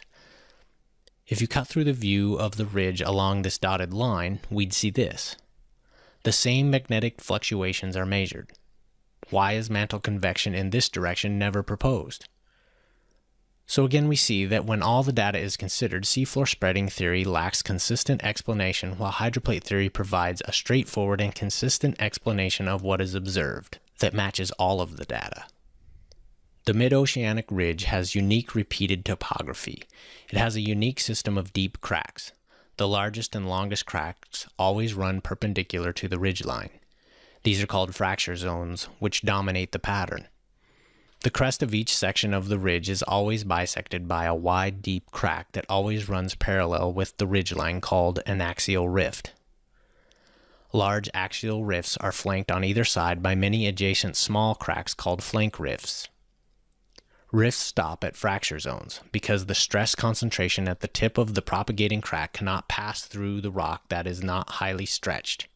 Notice how often rifts in one section of the ridge do not align with rifts in the next section of the ridge. Seafloor spreading proponents attempt to explain these features with a complex series of movements and shifts. All this shifting of sections back and forth is alleged to be occurring at the same time the seafloor is spreading away from the ridge in two directions. Hydroplate theory maintains that all these are simply deep tension cracks, and their unusual pattern is merely a record of a unique failure mechanism of the material, which explains why the cracks are perpendicular and why fracture zones always dominate. When in bending, plates develop cracks that form parallel with the bending axis. As is commonly done when teaching material mechanics, I've illustrated this using foam to exaggerate the deflection and to aid in visualizing these concepts. I sliced the same piece of foam in two perpendicular directions. The two pictures are of the same piece of foam. As you can see, when bending occurs along a single axis, only one group of simulated cracks opens up in the foam. To get the tension cracks to open in two directions, the plate must experience bending in two axes. Here again is the same foam sample bent over an exercise ball, so when the spherical mantle foundation was exposed and sprang up, it buckled and stretched in two directions, which resulted in two perpendicular series of cracks forming almost simultaneously. I say almost simultaneously because the timing of the crack formation is the reason that the fracture zone cracks dominate, and why rift cracks cannot cross fracture zones. Fracture zones are not due to complex shifting of faults. They simply had a head start on the rift cracks as erosion of the granite plates progressed above. We've been following the balance of the blue versus the red force arrows in 2 dimensions. But consider what was happening in the 3rd dimension along the ridgeline. While there were a few unsupported forces perpendicular to the open crack, there were many more unsupported forces along the length of the crack. So well before the mantle ever arched up across the exposed crack, it first arched down the crack along the green arc. As this occurred, the mantle stretched and cracked in tension. These initial tension cracks always formed and grew first, and are what we see today as fracture zones. As the granite plates slid away from the rising bending mantle floor, axial rift cracks began to form along the ridge as it finally buckled, stretched, and failed in that direction. As the plates rapidly slid away, the rising ridge of the fracture zone cracks raced ahead and deepened. The mantle continued to stretch and new cracks formed along the ridge that were adjacent to the axial rifts. As axial and flank rifts ran into the deep fracture zone cracks that had already formed, they could not jump across the already deep and wide fractures. Precise measurements of the ocean's surface affirm hydroplate theory's idea that fracture zones are actually deep open tension cracks rather than shear planes along shifting faults. Sea level is not actually level because Earth's gravity is not the same in all locations. Large massive objects like island chains or the mid-oceanic ridge gravitationally pull the surrounding water up toward them. For example, the Hawaiian Islands raise the adjacent ocean levels 80 feet higher than they would be if those islands weren't there. Conversely, areas of the ocean floor that are missing mass, like trenches or deep, wide open tension cracks, will have a lower sea level than the denser surroundings. Because of this effect, fracture zones show up as areas where sea level is below normal. If fracture zones are just shearing faults rubbing against each other, then the sea level should be relatively level across the fault line because the mass, shown as M's in the picture, are uniformly distributed across the surface. However, areas along fracture zones register as areas of low sea level, meaning there is missing mass over the deep open cracks. Only a deep open crack explains this. You decide. Many times, chapters of Psalms have a double meaning where events described from the psalmist's experience are also describing events of the past or future. Psalms 18 it was written by David about his deliverance from Saul. But David's description of torrents, storms, dark rain, clouds, hail, thunder, lightning, and being drawn from the deep water bear a striking resemblance to experiences that Noah would have had. If this chapter has a double meaning related to the flood, then Psalm 18:15 seems to be describing something very similar to the hydroplate theory's rendition of how the mantle foundation of the earth was exposed and laid bare as the granite plates slid away from the rising mid-oceanic ridge. As will soon be explained in detail, the mid-oceanic ridge appears to have first buckled up in what is now the Atlantic Ocean. This uplift in the Atlantic caused the plates to slide downhill. This was only possible because the plates were well lubricated from below by remaining trapped water of the deep. thus the theory's name hydroplate. As these continental plates rapidly slid away, the compressed Atlantic floor continued to spring up roughly 60 miles until it again reached hydrostatic equilibrium. As this continued, the plates picked up speed, and because of their great mass, they gained tremendous kinetic energy. This rapid continental drift was not only due to the rising Atlantic mantle, it was aided by another process occurring deep within the Earth at the same time. As the mantle buckled and rose up, it did not open up a void because pressures at such depths are too great for any void to actually open. This condition means that the material could only move by shearing, which produced friction and heat like when you rub your hands together back and forth. As shearing continued at greater depths and pressures, the tremendous heat generated melted the shearing walls even if they only moved a few millimeters. As the chamber floor rose to become the Atlantic floor, mantle rock below that floor had to rise as well, thus the Pacific side of the Earth sank.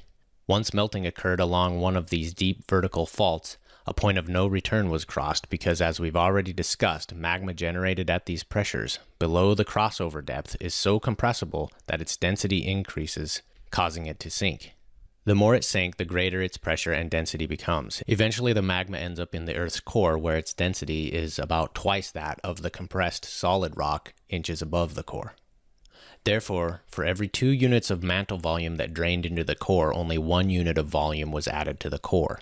While the Atlantic edge of the plates were pushed up by the mantle as it moved toward hydrostatic equilibrium, rock on the opposite, or Pacific side of the Earth, was rapidly pulled down as the deep mantle melted and contracted by 50%. This tipped the plates to an even steeper incline and produced tremendous suction. Within hours, shearing occurred around what is now the Pacific Ocean, specifically along a horseshoe-shaped path called the Ring of Fire. This explains why the Ring of Fire is the most volcanically and seismically active region on Earth. For the floating continental plates, these two forces, both powered by gravity, simultaneously caused a rapid drift away from the bulging Atlantic floor. Because the plates were lubricated by water, they easily slid and rapidly gained speed and momentum. Later we'll cover, in much more detail, exactly how the center of the Earth melted, which resulted in subsidence and burial of the Pacific plate. But for now, we will continue to follow the chain of events occurring on the rapidly sliding American, Eurasian, and African plates. This rapid sliding of plates resulted in the formation of the Atlantic Ocean Basin, and explains why the Atlantic shorelines of the Americas and the Euro-African continents fit so snugly against the base of the mid-Atlantic ridge. Eventually, the rapidly sliding plates either ran out of lubricating water and ground into the mantle or hit obstacles like the mid-oceanic ridge in the Pacific. Hydroplate theory labels this the compression event, which occurred in approximately 1 day as the plates crashed to a halt. Friction from the fast-moving plates sliding on rock at high pressures melted the surfaces. Because granite is composed of differing minerals with differing melt points, most of the magma produced was from quartz, which has the lowest melting point of granite's 4 base minerals. Water still trapped under the plates and in the sliding porous surfaces dissolved into the accumulating magma, which dropped the magma's melting point even further. As the plates decelerated, the tremendous momentum fractured and thickened the material as it compressed. As the material buckled, fractured, and thickened, the forming continental surface rose high up out of the floodwaters. Rising mountain chains and thickening plates lifted and trapped large inland seas on top of the continents. Much of this water remained trapped for centuries.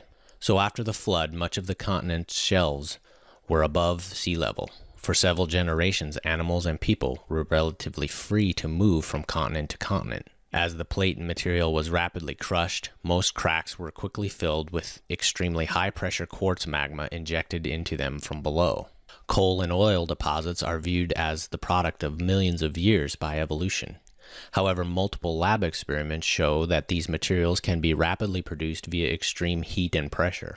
Likewise, metamorphic rocks like marble and diamond form quickly under similar extremes. Carbon-14's rapid decay rate should yield extremely low, almost non-existent levels in these deposits if they're millions of years old. However, the consistent measurement of large concentrations of carbon-14 in coal, oil, and even diamonds is a glaring contradiction to the millions of years concept.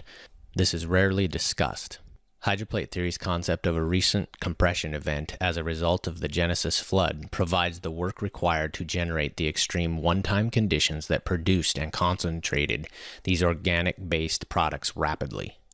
Of course, the high carbon-14 levels are expected if this all happened very recently, rather than a surprising anomaly for theories that promote an old Earth.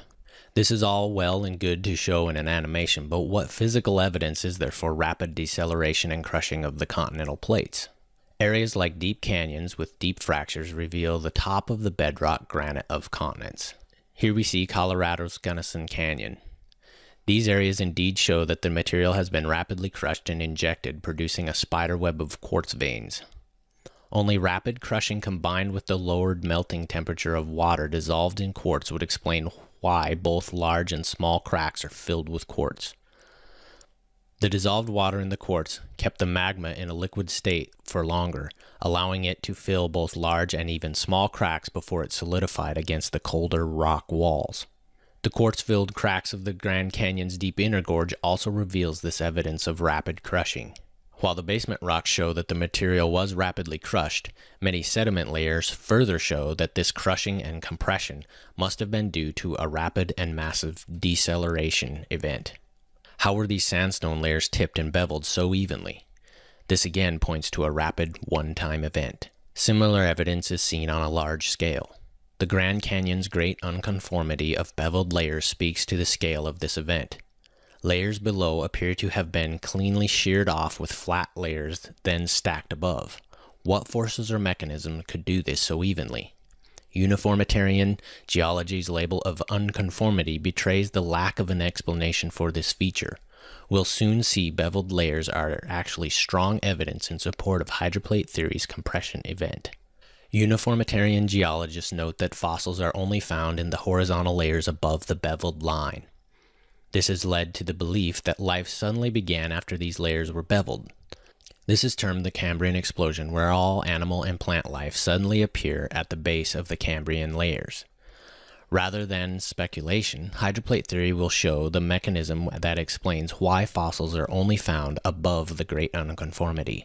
The crushing, compression, and deceleration of the compression event readily explains all these observations. If you'd have placed an indicator in the soft sediment layers produced by the flood before the compression event, it would have moved with the rapidly sliding plates and sediments. But as the plates crashed and began slowing, the indicator would have bent in a direction of the deceleration, showing that the force of deceleration was present and indicating its direction. As the deceleration occurred, resistances not only slowed the plate but compressed it, causing it to buckle up at certain points of weakness. This caused the soft, unhardened layers still filled with water to incline and deform with the buckling plate surface. As the plates decelerated and compressed, the sediment layers did too.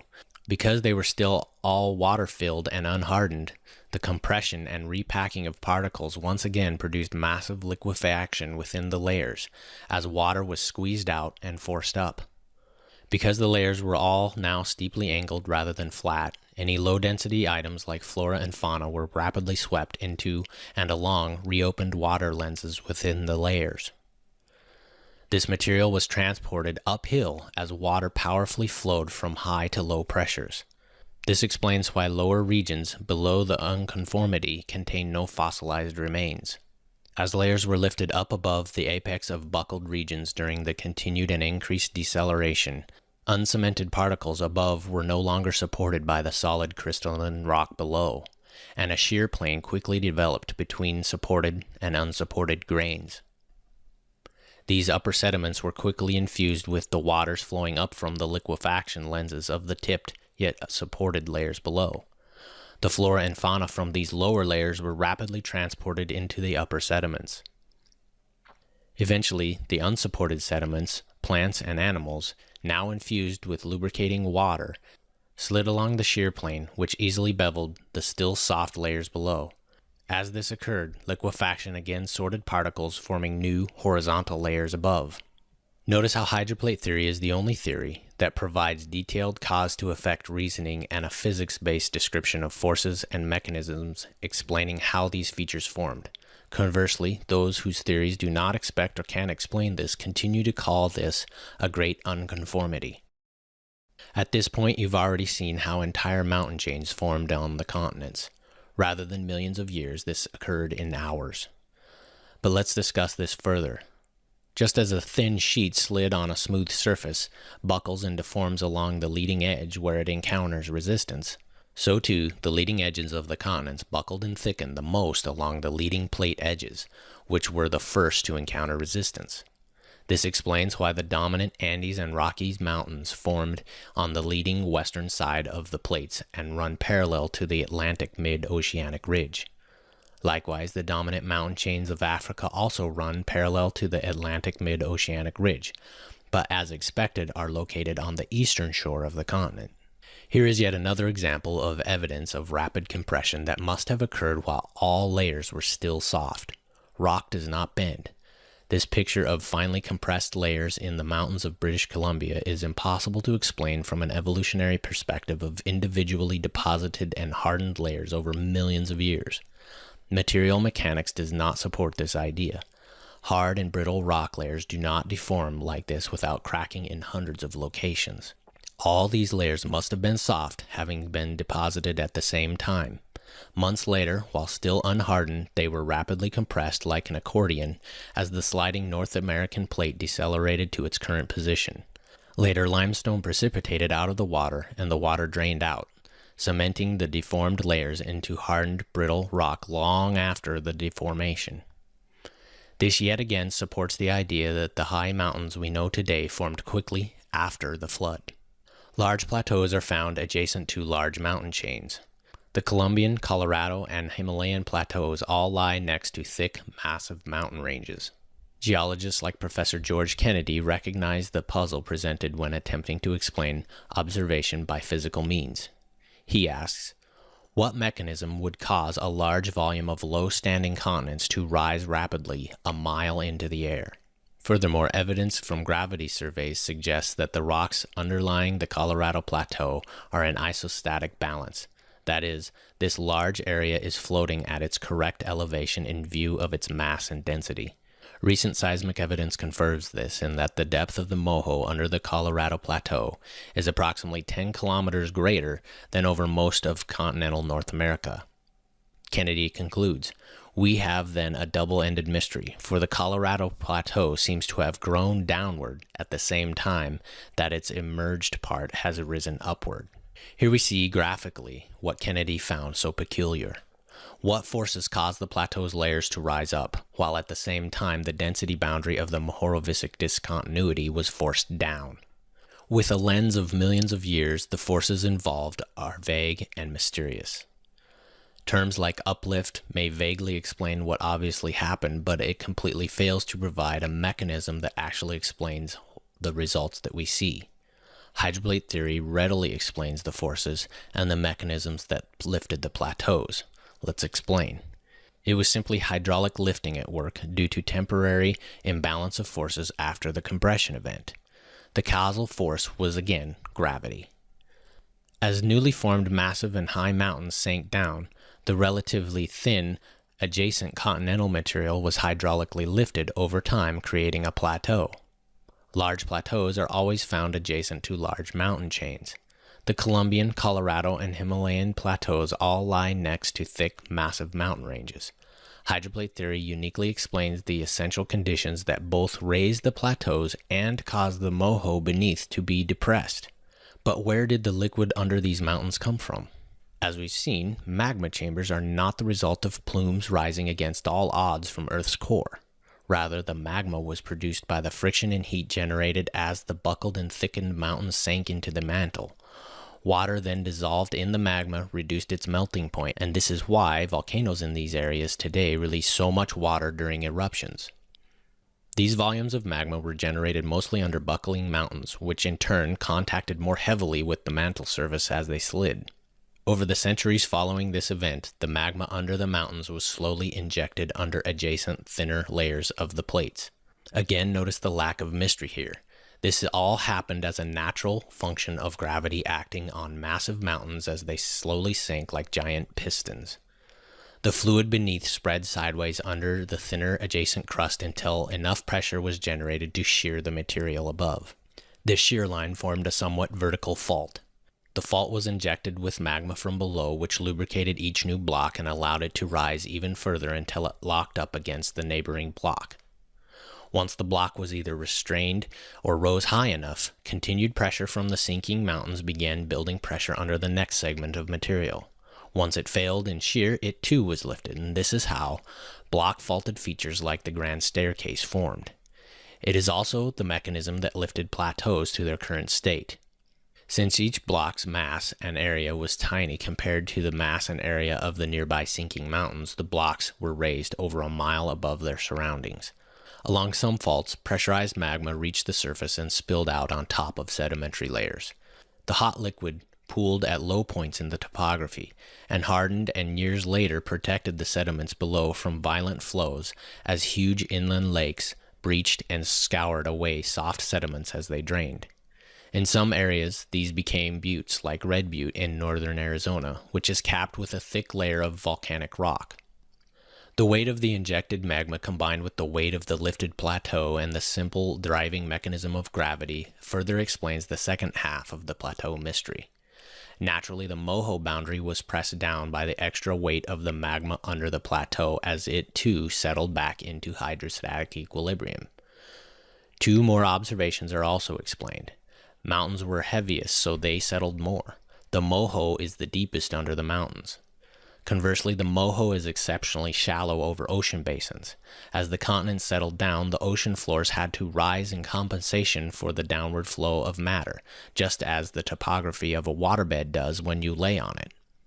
Finally, the hydraulic lifting of the plateaus is the key to understanding how the Grand Canyon actually formed on the Colorado Plateau. As the plateau was lifted, huge inland lakes were lifted as well. Here is a map of the Four Corners area of southwestern United States. Some people will say the Grand Canyon was carved during Noah's flood. That is not really correct. It should be seen that the flood began a series of events which after several centuries resulted in conditions which carved this unique canyon. Centuries after the flood, as the Rocky Mountains sank, the Colorado Plateau was hydraulically lifted. Two huge inland lakes, Grand Lake, discovered by Walt Brown, and Hopi Lake, were located on this forming plateau, and they were also lifted. Eventually, Grand Lake, with a volume of about that of Lake Michigan, breached a natural dam located at the funnel feature in this circle. It spilled out across the upper sediments, still soft and impregnated with floodwaters.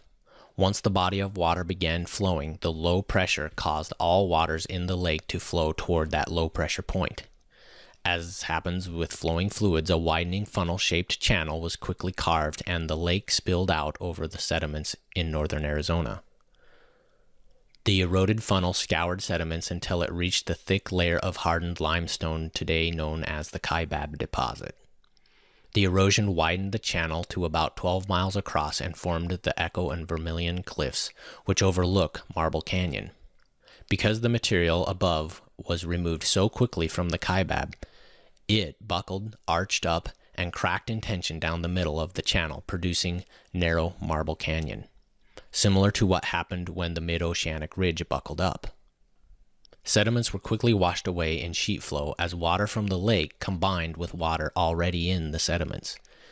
These were the conditions which began what is referred to as the Great Denudation, where around 1,000 vertical feet of Mesozoic sediments were stripped off this region in northern Arizona. Remember how I said Red Butte near Williams, Arizona survived this scouring? Here is the most likely way all that volcanic rock ended up on top of it. At some points, magma from below the plates that pushed up the plateau traveled up along the sheared faults and burst out above the newly formed sediments. This naturally flowed to low spots in the sediment topography where it cooled and hardened. As Grand Lake breached, the torrent of waters eroded the soft sediments.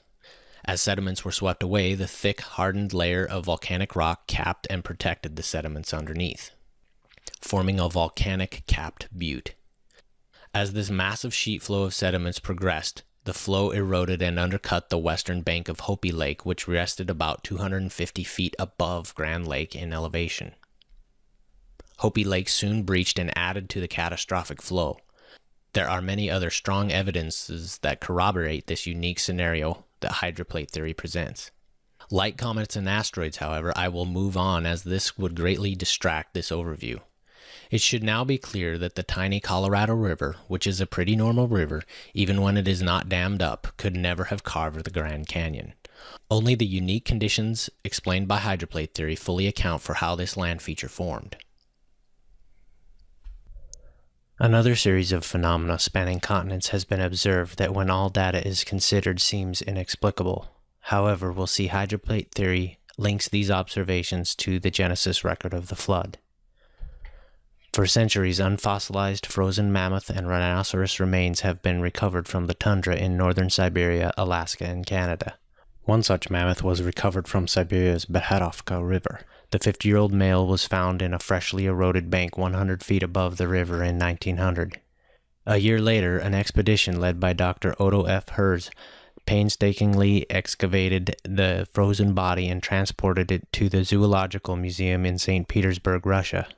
Beherovka was upright, although his back was humped, and his hind legs were straight and rotated forward at the hips into an almost horizontal position. This strange, contorted position was further exaggerated by his raised and spread front legs, as if struggling to right himself. In the museum, Beherovka was reconstructed and displayed in the same body position as it was found. Several ribs, a shoulder blade, and the pelvis were broken. Amazingly, the long leg bone in its right foreleg was crushed into about a dozen pieces without noticeably damaging surrounding tissue. However, there had been considerable bleeding between the muscles and fatty connective tissues in this area. It is most likely that this leg was crushed after burial and not before. Here's why. First, it is doubtful that this severely damaged limb could have been used in the spread, struggling position it was found in, since the smashed bone would not have resisted contraction forces from the muscles, nor could it have supported any weight.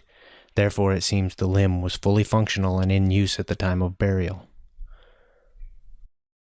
Second, crushing of a mammoth leg bone without evidence of external tissue damage from a large impact while still showing bleeding in tissues near the crushed bone indicate rapid and deep burial soon after death.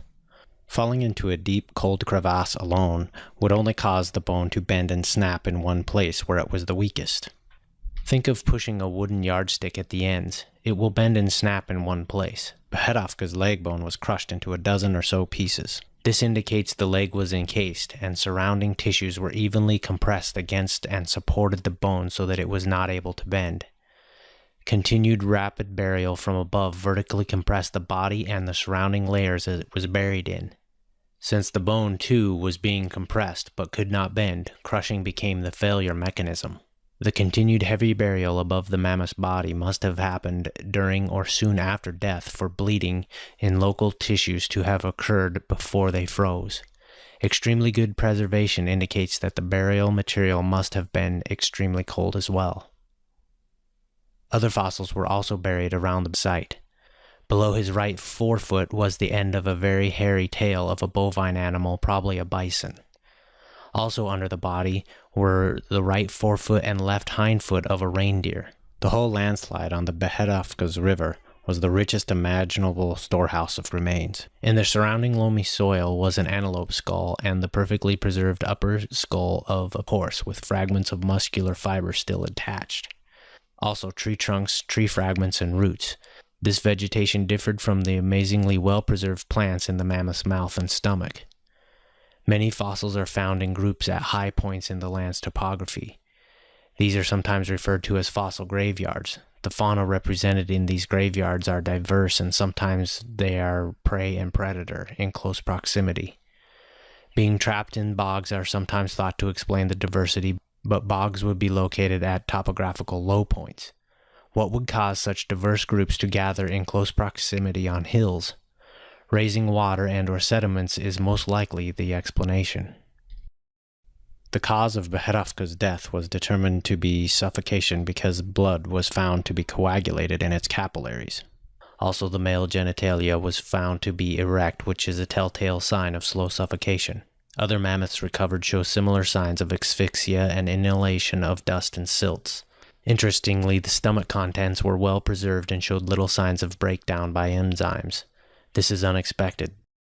The mammoth's large thermal mass should have kept the stomach warm for a long time, even if Brahadovka had died in the coldest Siberian winter storm. Since the body was rapidly buried, this is even more perplexing since burial should have protected from exposure to the cold. The plants found in the stomach and mouth were so well preserved that each species of fauna could easily be identified. It is almost as if the body was buried in something colder than dry ice. Some of the plants found were not native to Siberia today. The extreme preservation also told examiners when the plants were eaten. Inexplicably, this pointed to a late summer death when temperatures would have been warm. Every time a frozen mammoth's time of death can be determined, the estimates are of a late summer to early fall time frame. This is surprising if each death were random and speaks to the possibility that a large-scale event killed and preserved these bodies. A warm weather death flies in the face of traditional theories attempting to explain the preservation of frozen mammoths. What's more is that the recovery team reported the meat was not putrid or rotten, but fresh enough that their sled dogs ate some of it and did not get sick. Close examination of Brahadovka's soft tissues showed the cell walls had not burst, as they would have at normal freezing temperature rates. For this to happen, the cell needs to freeze rapidly before breakdown produces water within the membrane, otherwise the water's expansion upon freezing tears the cell wall open. For this to happen, frozen food experts point out that a live animal of this size would have to be exposed to extreme cold of less than negative 150 degrees Fahrenheit in a blast freezer. The preserved stomach contents deep inside the warm carcass indicate external temperatures must have been below negative 175 degrees Fahrenheit. The puzzle of replicating the observations are almost unbelievable. Remember, the crushed leg bone indicated rapid burial soon after death, which normally would have insulated the still warm body. So Brahadovka had to be buried in contact with at least some fill material that was at least 65 degrees colder than dry ice. But how could temperatures have dropped so rapidly during the summer? And even if we can imagine a freak cold snap, this does not explain what must have been sustained cold that could have kept the body from rotting all this time. Before tackling this challenging scenario, let's first cover some more info on just what type of environment the woolly mammoth appears to have lived in. Because they have long hair and are found in what is now the Arctic Circle, it is automatically assumed mammoths are Arctic animals. But the easiest and most accurate way to determine an extinct animal's or plant's environment is to identify familiar animals and plants buried nearby. For the mammoth, this includes rhinoceros, tigers, horses, antelope, bison, and temperate species of grasses. All live in warm climates. Some burrowing animals are found too, such as voles, which would not burrow into rock-hard permafrost. Even larvae of warble flies have been found in frozen mammoths' intestine, larvae identical to those found in tropical elephants today. No one argues that these smaller animals and plants buried near the mammoths were specially adapted to the Arctic, so why do so for mammoths? Most assume mammoths are adapted to the cold. However, studies of recovered DNA fragments show mammoths to be closely related to the Indian elephant. Many mammoths are found with heavy layers of fat, assumed to be for insulation. However, fat only comes from caloric intake. Fat is an indication of ample food supply that the Arctic does not provide. Arctic herbivores today have little fat. Another popular myth is that mammoths have woolly insulation. Actually, mammoth wool is just hair. Unlike actual wool, mammoth hairs have no overlapping scales to trap air. Besides, sheep have wool but do not live in the Arctic, and mammoth hair is not even insulating like fur. Mammoth skin has no erectile muscles or oil glands to produce the insulating properties found in fur. Some say the large tusks were used to move snow and ice to get to food. This is ridiculous. Some mammoths seem better fed than their modern cousins who are surrounded by food that they don't have to work for to expose. How could a mammoth work all day clearing snow in the cold just to eat and be fatter than a tropical elephant? Carrying heavy tusks around means more work, which requires more calories, and they'd have a lot of work to do just to stay healthy. Grown elephants average 300 pounds of food and 30 to 60 gallons of water per day, and they spend most of their waking hours eating it. Imagine shoveling snow all day with the equivalent of 2 sticks in the Arctic temperatures, eating frozen or nearly frozen food. I'd think I'd be exhausted, cold, and hungry. Considering this, the evidence clearly points to mammoths being temperate creatures living amongst other temperate fauna in a food-rich environment. The perceived cold weather adaptations are purely imagination. There are other evidences that the environment buried under the tundra experienced a rapid freeze. Second-hand reports describe the apparent near-instant freezing of a flowing river found buried in the frozen ground, with fish frozen in place. Rivers do not freeze instantly. Rather, they freeze from the top down. The ice insulates the remaining flowing water below and prevents complete freezing. A second report is even more surprising. 50 oxen were found trapped in a remote frozen river. They were found as if attempting to cross when the river instantly froze them in place. How could a river freeze so fast that a large, powerful animal could not exit in time? Other findings in the Arctic indicate rapid freezing of a once lush, temperate region. Barren Axel Heiberg Island and Ellesmere Islands are found to have once supported temperate animals and vegetation, which are now buried under the tundra. Note that some animals recovered are burrowing animals that could not dig into rock-hard permafrost. Others are cold-blooded. Large trees were also found. In fact, vast frozen, non-fossilized forests that once thrived in the now barren Arctic Circle continue to surface as summer runoff erodes and releases the timber from the frozen muck. Driftwood of large, non-native trees released from the seafloor still washes up on the shores of remote islands north of Siberia. Northward flowing rivers erode the muck below and see driftwood collect along their banks as it is carried out to sea. Because there are almost no trees growing now in these latitudes, natives use the driftwood as a source of fuel and building material. Oil drilling in northern Alaska commonly penetrates what is described as a flattened, unfossilized forest under hundreds of feet of frozen muck. There is a glaring problem with this. The frozen trees are not native to the Arctic. These tree species only grow in comparable forests thousands of miles further south. We might imagine a global climate being warmer in the past and that this would explain this thriving forest. But the problem is more than just the cold temperatures. These trees need a certain amount of sunlight just to live. These latitudes do not provide sunlight for these trees to ever grow, even if temperatures were right. There is a reason these trees show such barren landscapes. Trees do not do well here. The Antarctic also reveals similar evidence that the climate was what's warmer on it. Large deposits of coal and oil indicate large forests. Dinosaur fossils also indicate a warmer climate. Remember, these indications of rapid and permanent freezing of temperate to tropical flora and fauna are spread over 2 continents, and the type of flora recovered could never grow at the extreme latitudes they are now located. So simple climate change cannot completely account for what we observe. Therefore, any theory must explain how these plants grew and how they received the solar energy they require to grow as they did. Only hydroplate theory will fully explain what happened.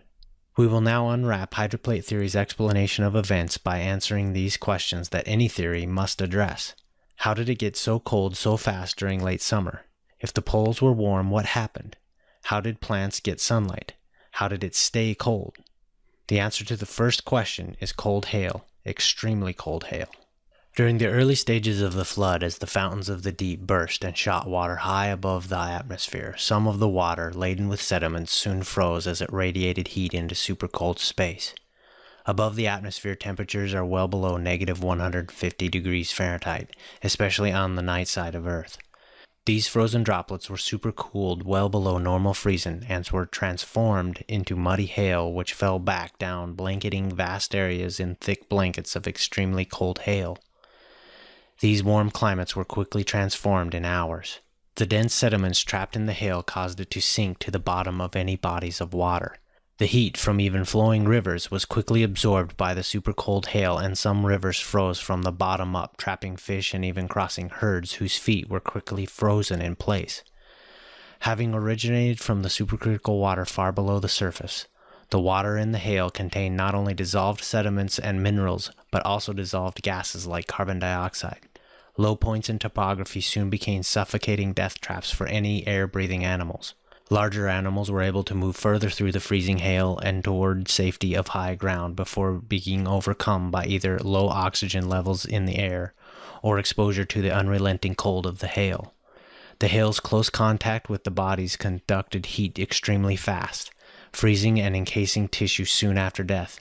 As the flood continued, muddy waters deposited more heavy sediments on top of the frozen layers, which compressed the bodies. So cold hail can explain the extreme cold, but what about the next summer and the years to follow? How did these remains stay frozen when the region appears to have been a warm, temperate to tropical zone? What about the last three questions? Hydroplate theory offers one simple answer for all three questions: the big roll. Earth spins around its axis, and we assume the continents have always spun in the same direction. However, as we've discussed, there is a problem with explaining how temperate plants and animals could survive, much less even thrive, at high latitudes relative to the sun's rays. Could Earth's surface have shifted? If so, how? Was the formerly temperate region originally further south and much closer to Earth's equator? If so, there should be other large-scale evidences of this alleged roll pattern that should line up with this idea. And as we'll soon discover, these evidences most certainly exist and line up as expected. Remember, according to hydroplate theory, before the flood, the mass on Earth's surface was somewhat evenly distributed. However, after the separation of the hydroplates followed by the compression event and the melting of the inner Earth, the Earth's surface mass became unevenly distributed. Newly created mountain chains from the compression event and contraction of the mantle set the freely spinning Earth temporarily out of equilibrium. The Himalayan mountains and the high Tibetan plateau became the highest, most concentrated area of mass on the Earth's surface. For any spinning object, each point of mass is acted upon by centrifugal force. If the mass of all points on the object's surface are even, then there is equilibrium and the surface spins stably relative to the spin axis. However, if you were to arrange mass unevenly on the surface, the area of concentration with the increased centrifugal force will drive that area toward the equator of the spinning object. Notice that even though the spinning object rolls relative to the equator, the object's axis of spin does not roll or tilt significantly at all.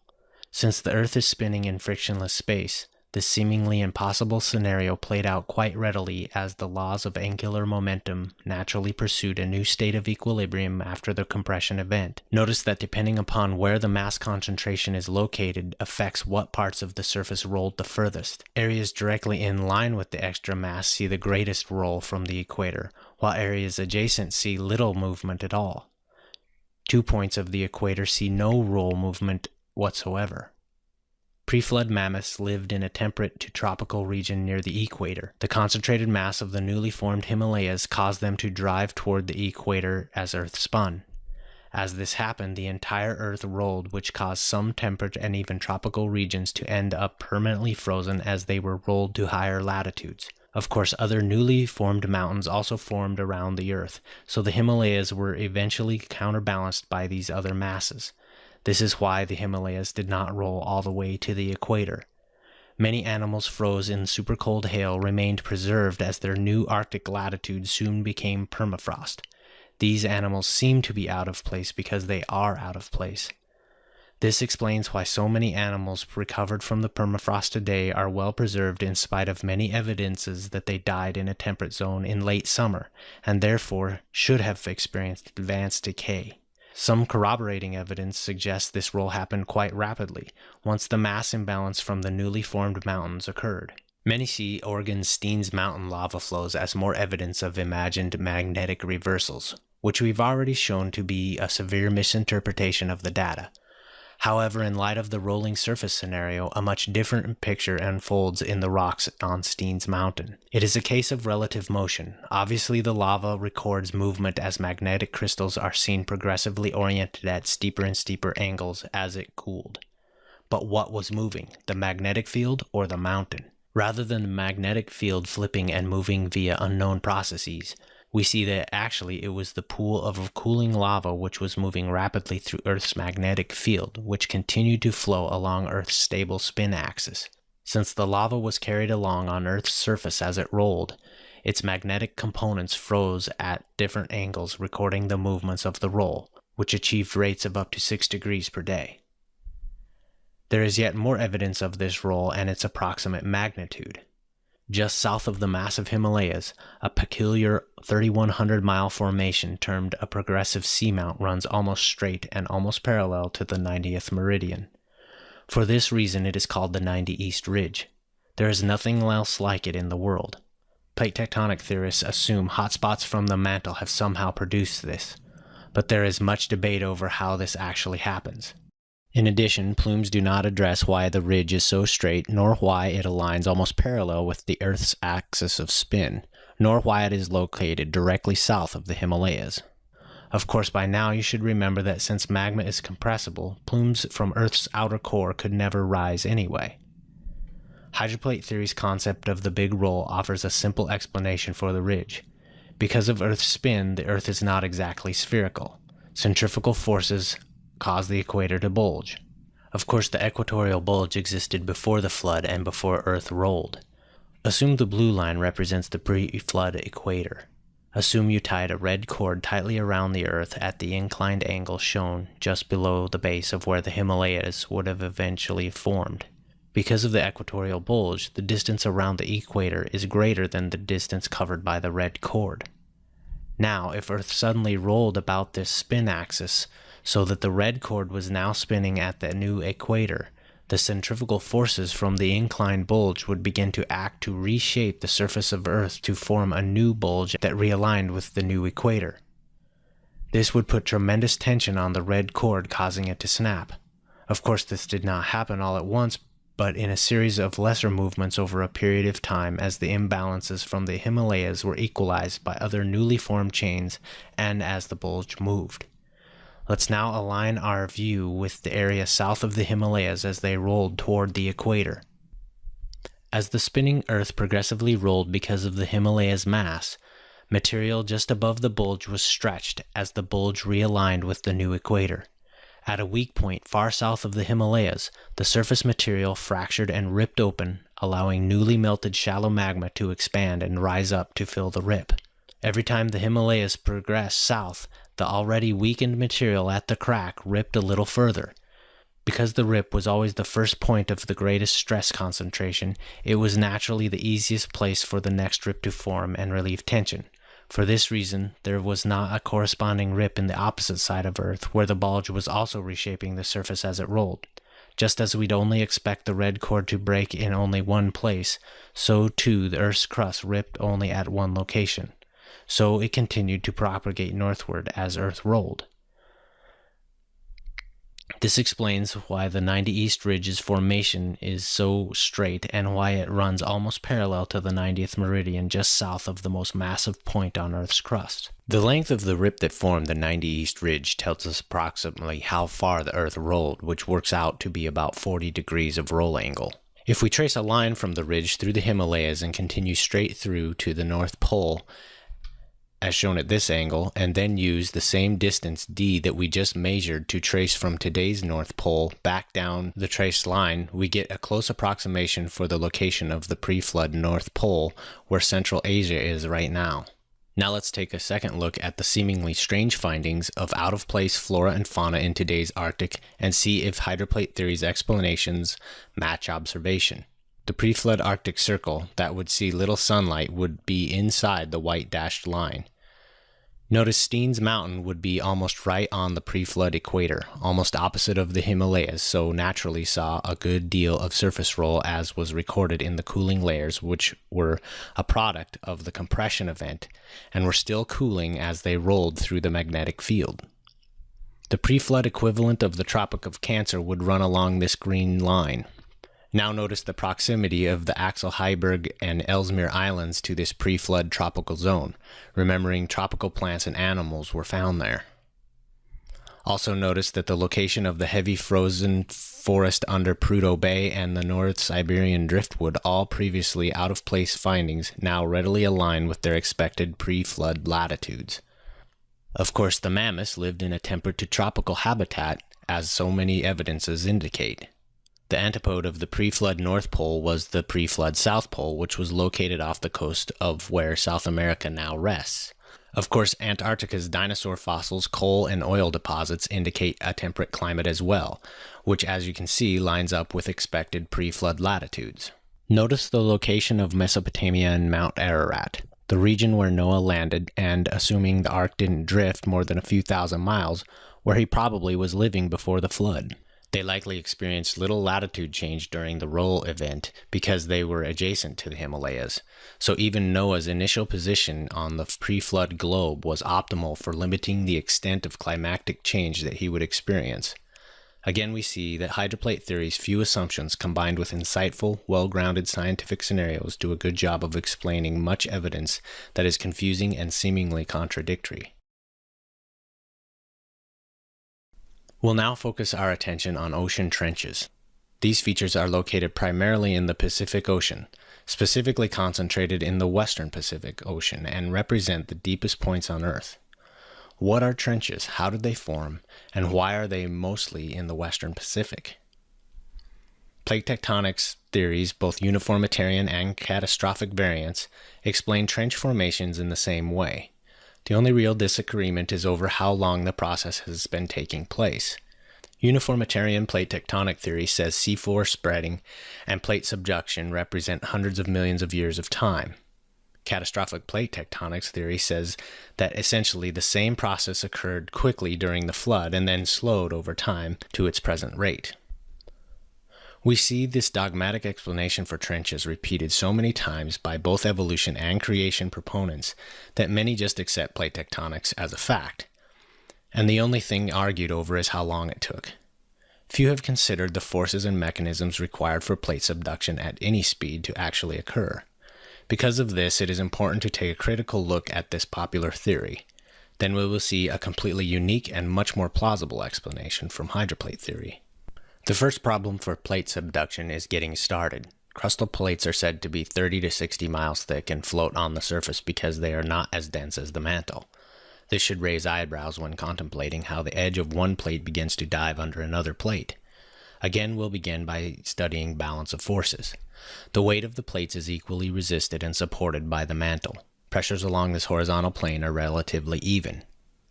But getting a thick slab of rock to depress into the mantle means that the resisting forces in the mantle would exponentially resist any downward movement, especially when the diving plate is less dense than the material it is said to have subducted into. A similar scenario can be experienced in a swimming pool with a foam mattress. Grab an edge of the foam and pull it down below the surface. The difficulty increases as you pull down. In the pool, we provide the unnatural force needed to pull the foam under. But what force could counteract the huge resistive forces in the mantle while a 30 to 60 mile thick plate drops under another? With plate tectonics, equally artificial forces are imagined. Plates are said to have become cooler and denser so as to initiate a dive. Also, the mantle is pictured as a viscoelastic material in spite of much seismic evidence that it is solid, which makes the problem even more difficult to explain. Catastrophic plate tectonic theorists speculate that as the flood began, the edges of the plates suddenly dropped in temperature by more than 700 degrees Fahrenheit, while at the same time the mantle softened so the cold, dense plates could sink. This is all very convenient and perhaps makes their computer simulations give the answer they were looking for. But as a mechanical engineer, this heat transfer scenario baffles me. I don't see what could cause such a large mass to get that cold, nor how it could stay that cold while diving through much hotter material. When questioned as to how this could happen, the lead promoters of catastrophic plate tectonics have yet to provide any verifiable justification. Another problem is that the strength of crustal rock can support a vertical surface that is only 5 miles high, yet these plates are estimated at 30 to 60 miles thick. So the material of the overlying plate would deform and push into and against the diving plate. The shear strength of this material would have to be overcome by the diving plate as well. The sediments that are found in trenches are layered, and the layers are not disturbed. But if movement has been occurring due to a diving plate, these layers should show signs of disturbance and folding over on themselves in the direction of movement, but this is not observed. Even if a plate did manage to dive under an overlying plate, the weight of the overlying plate would scrape away anything that was not an integral part of the plate itself. Subduction proponents often imagine ocean sediments and water being dragged down along with the plate, but the pressures between the rock at these great depths would not allow this loose sediment and water to dive against a rising pressure gradient. Of course, plate tectonic theory needs water to be dragged down by the plates because this is the theory's mechanism to explain magma chambers and why volcanoes release so much water when they erupt. However, hydroplate theory provides a plausible explanation for both deep water and magma chambers, which does not require a diving plate, nor miraculous conditions to produce them.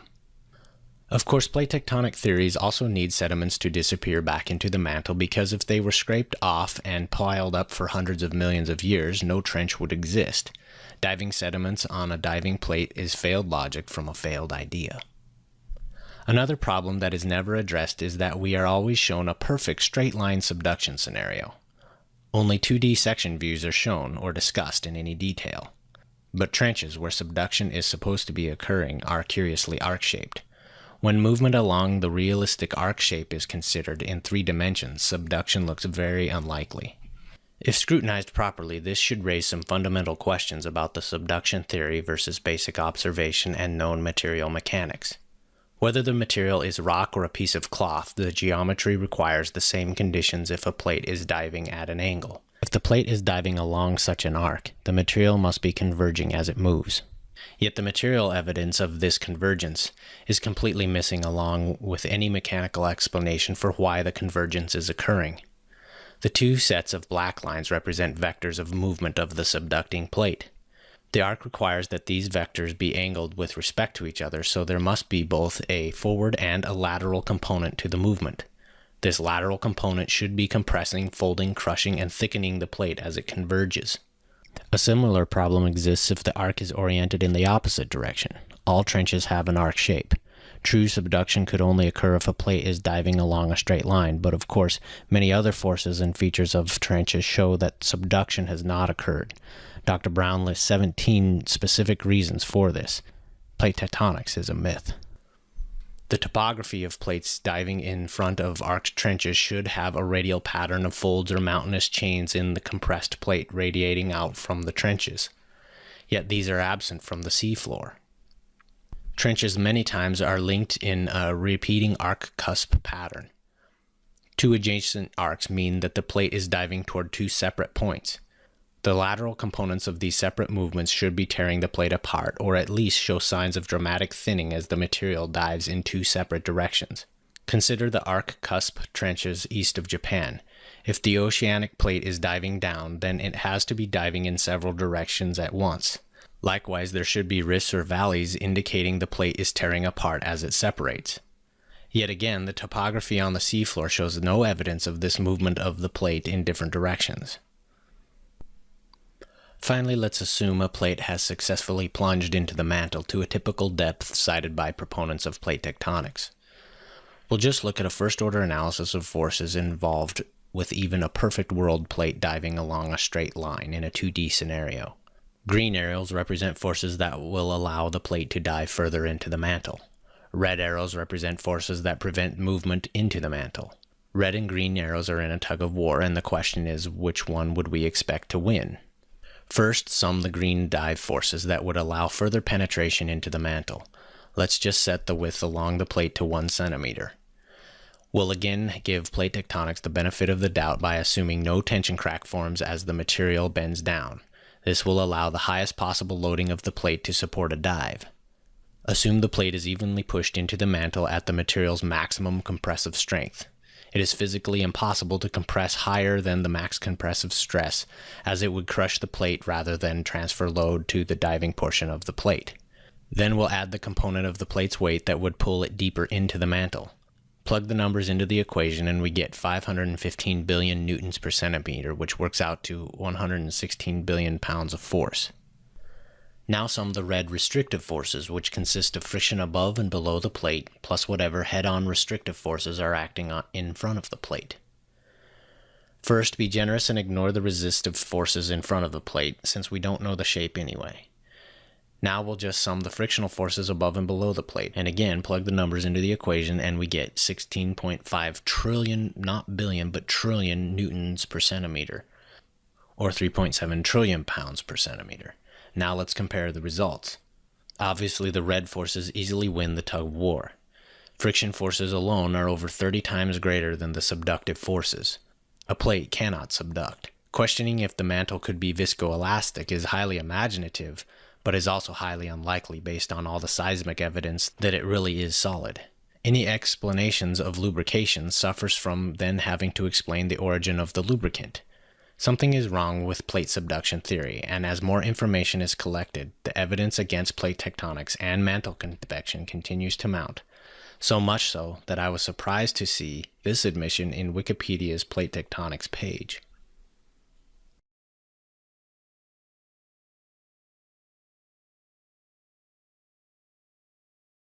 Clearly, trenches are deformations of Earth's surface. Therefore, understanding trenches should first begin with understanding the failure mechanisms of the material and recognizing how any of them deform. Pausing to do this is essential to reaching correct conclusions when performing a material failure analysis. For engineers anyway, skipping these steps and injecting a preconceived idea usually results in frustration and many hours wasted trying to validate an alleged failure mode. So first we should consider what forces could cause a spherical shape to deform in such a manner that its surface deforms into an arc and cusp shaped pattern as we see in trenches. Ping pong balls help us see that either an external force like my thumb or an internal force which causes the surface to collapse inward will readily produce the characteristic deformation we are interested in investigating. An external force is very unlikely, so the force that caused the western Pacific surface of the Earth to collapse or subside must have come from inside the Earth. One important clue is to realize that the western Pacific antipode is the middle of the Atlantic Ocean. So if you were to dig a straight hole from the middle of the western Pacific, about which the trenches are concentrated, through the center of the Earth, you'd exit in the middle of the Atlantic Ocean. I'll also point out that obviously, looking at the map, we see the arc-cusp deformation lines are not closed pattern as with ping pong balls. However, notice that the mid-oceanic ridge runs diagonally across the southern end of the Pacific Basin. Remember that the mid-oceanic ridge is a series of deep tension cracks that were already fractured by the time the forces on the Pacific plate to the north were acting. So this portion of the plate and mantle had already failed, so the characteristic arc and cusp chain did not deform in this location. Here's a better view using a globe.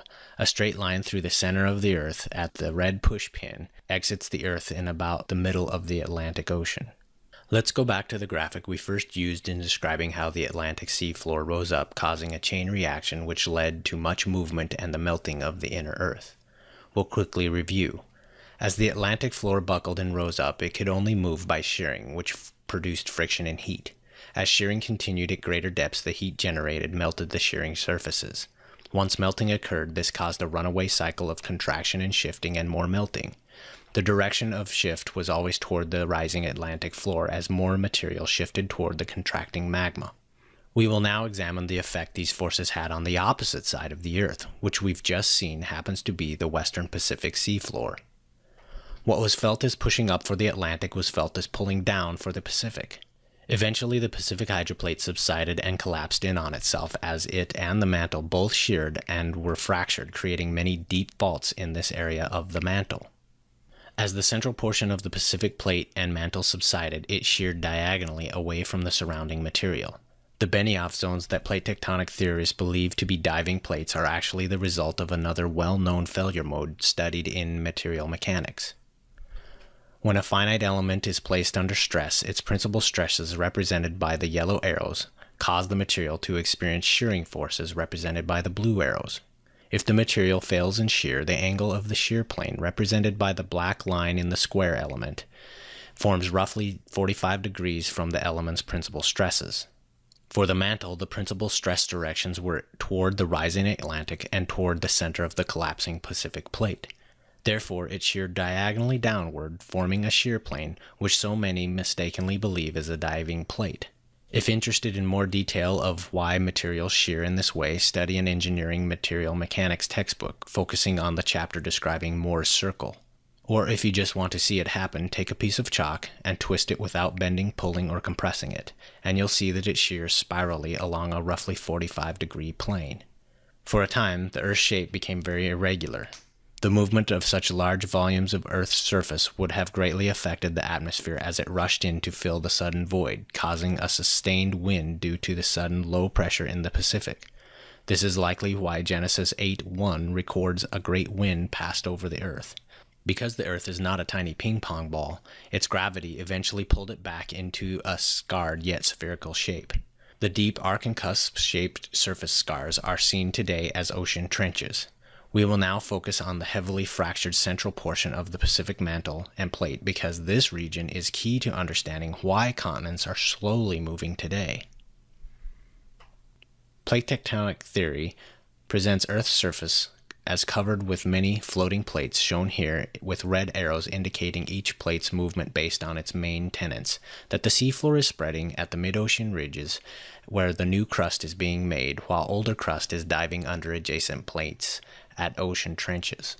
As you can see, many times edges of some plates are shown to be moving perpendicular to each other. If this is correct, seismic data collected of continental shift should validate this chart. Interestingly, the data does not support this at all. Rather, most earthquakes around the Earth indicate surface shift toward the western Pacific region we've been discussing. As stated, the Pacific hydroplate and mantle below were severely fractured as they collapsed and subsided. This exposed many deep fissures to the surface, and magma above the crossover depth spilled out en masse over the face of the Pacific plate, which essentially buried it under the expanding rising magma. The Western Pacific has over 40,000 underwater seamounts that are at least 1 kilometer high, or 0.6 miles high. That's the highest concentration of volcanic seamounts on Earth. This dense population of volcanic mountains is compelling evidence of a great deal of deep fractures in the mantle below. In many places, the magma continues to be produced along the deep faults and continues to rise and spill out, forming huge underwater volcanic mountains. Some have risen above sea level, forming many Pacific island chains like Hawaii. We will now discover the mechanism behind why almost all earthquakes shift the mantle's mass toward the fractured western Pacific region. Watch the thin white lines which represent how the mantle moves as magma is produced in a fault and then is distributed. For any deep sheared fault, magma produced along the fault that is above the crossover depth will rise and expand the upper portion of the mantle as it climbs. These properties of magma explain why the number of earthquakes at specific depths varies the way that it does. Most earthquakes are shallow and occur well above the crossover depth. This is because magma is expanding as it rises. Near the crossover depth of approximately 220 miles, there are significantly fewer earthquakes because magma produced at this level is the same density as the surrounding solids, and therefore does not tend to move up or down and cause earthquakes. Below the crossover depth, we see a second peak in the number of earthquakes. Again, this is because magma is on the move, only headed down to Earth's outer core. However, because the crossover depth for magma is only about 220 miles below the surface, for any fault filled with magma, there is over 7 times more magma below the crossover depth than above. As magma is compressed and falls toward the Earth's outer core, its volume reduces, and the overall effect is that the mantle as a whole shifts toward the fault. It is a case of volume out must equal volume in. If deep faults were spread evenly around the Earth, we'd expect somewhat random mantle shift directions. However, most deep faults are concentrated in the western Pacific region as indicated by the tremendous amount of volcanic activity. Only hydroplate theory explains why this is, and why the mantle today slowly shifts toward this region. As magma is produced over time along these many faults, it either rises up to the Pacific floor or falls down to the outer core. Again, the driving mechanism is gravity. As volume leaves the mantle in this area, the mantle must shift toward this region to fill the void. This map of actual seismic data shows this general shift toward this region of the Western Pacific. Only hydroplate theory explains why this shift occurs and why it points to the Western Pacific. Of course, as earthquakes occur, scientists can now measure slight changes in Earth's rate of spin, which generally spins faster with each large quake. This is because most magma produced is basically mass that is being compressed and moved toward Earth's spin axis as it travels to Earth's liquid core. Why this happens is explained by the law of conservation of angular momentum. Consider the technique of a figure skater in a spin. Arms and free leg enter the spin outstretched. The mass of each will be represented by the letter m. To increase the speed of their spin, the skater slowly pulls their limbs close to their body. If inertia decreases due to the movement of mass toward the axis of spin, angular velocity must increase for angular momentum to be conserved. Test this yourself the next time you are in an office chair. Hold your arms out and have someone spin you, then pull them in and you will see the increase in speed. Remember, according to hydroplate theory, before the flood, Earth's diameter was slightly larger than today, and its core was not liquid. You probably notice after reading the flood account that months are tracked in exactly 30-day increments. This is common among ancient cultures. In fact, most held to a 30-day month and a 12-month 360-day year. It is curious why they all chose the number 360 if a year has always been 365¼ days. However, if, as the Genesis flood shows, all these cultures were descended from Noah and his sons, then it makes sense why they would all think a year was 360 days. That is what Noah and his family knew a year to be before the flood. However, the many changes that occurred since the flood have increased Earth's spin rate. If a day was only 21 minutes longer, a year would match the ancient 360-day calendars. Because observation did not match what was assumed to be a year's time, we see that many cultures had a keen interest in tracking a year by tracking the stars. It must have been very puzzling why a year's length changed. This may be confusing, so I find this simplification helps. Instead of 360 versus 365 days a year, let's just say a year pre-flood was only 4 days long. Because the mass shifted to Earth's center, the angular momentum increased and caused the rate of spin to increase, just like our figure skater example. Note that the velocity of Earth's orbit around the Sun did not change, only Earth's rate of rotation about its own spin axis. In our example, let's assume that post-flood, the rate of spin increased from 4 days to 6 days per year.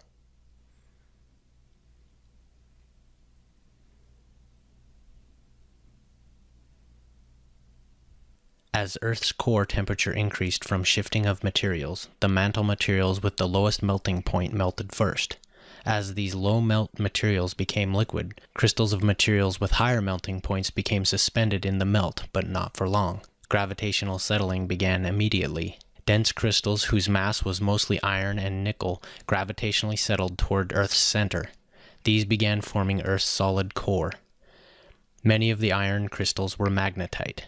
As the magnetite fell through the liquid core to Earth's center, these magnetic crystals were free to align with Earth's magnetic field. This is why Earth's magnetic field is now so strong, and also why seismic waves pass through the core faster when traveling along Earth's magnetic poles than they do when passing in a perpendicular direction. Because the settling magnetic crystals were free to align and tended to align in the same direction, the inner core grew to become a giant magnetic iron-nickel crystal. Unmelted material in the magma, which was less dense than the magma, floated away from Earth's center and rose up until it contacted the bottom of the remaining solid mantle. This slurry mixture of magma-filled sediments became the ultra-low velocity D double prime zone at the base of the mantle, where seismic waves cannot travel quickly through the matrix of both solids and liquid. Because most magma produced was well below the crossover depth, it was compressed to 50% of its original volume. Because of this, Earth's radius has been reduced since the flood. Today, the Earth's average radius is 180 miles less than it was before the flood. The mantle and crust were forced to compress, causing further buckling at the surface, forming additional mountains as Earth's volume decreased like the wrinkled skin of a drying apple. Now that all this has been explained step by step, and by now you've heard and seen much of the explanation and the main points of the hydroplate theory, we can now look at an animation which shows almost everything happening in time. Again, Earth's gravity is the primary driver. This short animation begins as the plates have first split. The sides are eroded away by the fountains. Some critics claim the hydroplates could not have slid because they would have run into each other. Here you can see the erosion of the plates left plenty of room for the initial movement because the perimeters were eroded by several hundred miles on both sides of the crack. Next, the floor of the mantle buckled up, forming the mid-oceanic ridge, beginning in the Atlantic. This lifted the African and American plates as the Atlantic seafloor rose up. Material sheared deep in the earth as the Atlantic floor rose. Near the core, even microscopic movements caused surfaces to melt. The deeper this occurred, the more and more adjacent material also sheared and melted. By the time this reached the western Pacific, the region of shear and subsidence spanned a wide area, and the entire Pacific plate collapsed and subsided with the fractured mantle as it shifted toward the rising Atlantic floor. This continued and intensified as melted materials in Earth's core contracted, slipped, and melted in a runaway process. Of course, contraction of the core caused contraction of the mantle as well, so while the Atlantic floor was pushing up on the Eurasian, African, and American plates, the mantle was contracting and falling away on the opposite edge of the plate. The plates easily slid down and away from the rising ridge on the remaining lubricating water. The rapid movement soon ceased as plates ran out of water and ground into the dry rock of the mantle, crushed and buckled up, forming compressed mountain chains, while melting much of the rock between the sliding surfaces. Now we can see a second reason the plates could more freely drift. Most of the Pacific plate was pulled down out of the way. The collapsed plate had so many fractures that magma rising from the heavily faulted mantle below spilled out on top of and covered it. So the Pacific plate was pulled down and buried in basaltic magma at the same time. Some 40,000 seamounts formed in the western Pacific above the many fractures. Heat from this magma warmed the oceans for centuries, providing the necessary conditions, along with high continents that had yet to sink into the mantle, to actually start and maintain Earth's only actual ice age. Once these required conditions ebbed, the ice age also ceased. As the core melted and contracted, Earth's volume was reduced by about 180 miles radially. Unmelted sediments in the core settled gravitationally as well, which formed the iron-nickel solid inner core, and the slushy ultra-low-velocity D double prime layer at the mantle's base. Let's replay once more to view all at once.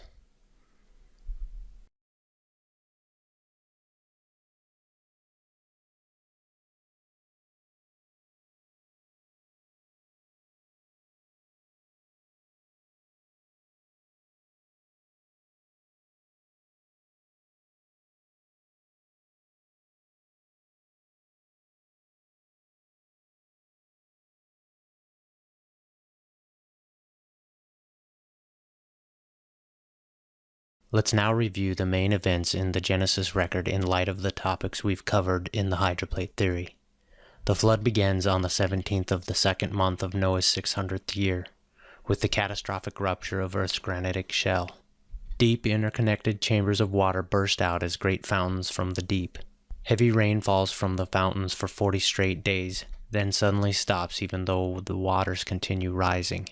In the early stages after the rupture, some regions of Earth are buried in supercold hail and muck, trapping, freezing, and preserving mammoths and many other plants and animals.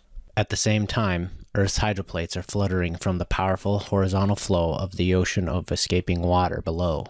The resulting pressure waves in the granite's quartz produces huge voltages which arc within, producing focused nuclear fusion and fission events, which birth Earth's heavy radioactive elements. The chaotic environment filled with many high-speed subatomic particles bombard the new, fragile heavy nuclei, greatly accelerating their decay rates. The heat generated greatly accelerates the flow of the escaping fountains. Some materials swept up in the violent hypersonic flow of the pulsing fountains are accelerated to such high speeds that they escape Earth's gravitation. An ocean of water, rocks, minerals, gases, dust, and organic remnants are blasted from Earth into the solar system, eventually becoming what are now observed as comets, asteroids, meteoroids, and trans-Neptunian objects. Floodwaters continue to rise even though the rains have stopped, as subterranean waters continue to escape from below. Plants and animals are buried in the muddy waters and eroded sediments. Repeated liquefaction of sediments produces stratified layers in which buried animals and plants are sorted into a sequence that some today mistakenly claim was produced by millions of years of evolution. After about 150 days, the hydroplate's perimeters have been eroded hundreds of miles and have thinned, forming continental shelves and slopes. The mantle floor can no longer support the imbalance from the missing material and bulges up, producing the mid-oceanic ridge. Rapid continental drift begins as plates slide away from the rising mantle floor. Soon the plates crash into the mantle floor as they run out of the lubricating water below. The compression event crushed and thickened the hydroplates and formed mountain chains. As that land thickened and rose, the floodwaters drained into very deep ocean basins. Much of the world's buried plant life is compressed and heated, forming many coal and oil deposits. The big roll of Earth's surface begins. After 150 days, the ark comes to rest on a newly formed mountain rising out of the waters. Meanwhile, the rising Atlantic seafloor causes shearing far below, and Earth's core begins melting and contracting as it extrudes toward the rising Atlantic. The Pacific hydroplate on the opposite side of Earth is pulled deep down under miles of rising magma, which is expanding up from the crossover density boundary. The Pacific seafloor is then covered in volcanic seamounts. A great wind is observed as the atmosphere adjusts to the subsiding Pacific plate, and ocean trenches are produced by the deformations. For centuries afterward, heat from the rising magma warms the oceans, greatly increasing evaporation rates. That, in combination with the newly formed continents yet to fully sink into the mantle, cause Earth's first and only ice age. 74 days after landing on Mount Ararat, surrounding mountains finally become visible. Noah begins sending birds out in regular 7-day intervals, observing their behavior. After 314 days since the flood, land is fully visible. Noah uncovers the ark. Apparently conditions are still too unstable to exit. Finally, 57 days later, after 371 days since the rupture, the land is dry and stable enough for all to exit the ark. Unbeknownst to Noah's family, the melting inner Earth is gradually increasing Earth's spin rate. The 360-day calendar they've used to chronologically track these events will soon be obsolete and confuse many generations of their offspring. As the newly formed mountains slowly settle into the mantle, frictional heating melts rock, generating magma. The magma is then injected under the adjacent crust, causing the weakest portions of the crust to fracture and rise to become plateaus. As the thickened continents sink into the mantle, the initially deep ocean floors rise to today's level in compensation for the downward flow of mass. Of course, sea levels rose with the ocean floors, and the continents were divided by water in the days of Peleg. That concludes this overview presentation of hydroplate theory. Hopefully this has been helpful in bringing visual clarity to some topics which can be rather difficult to conceptualize.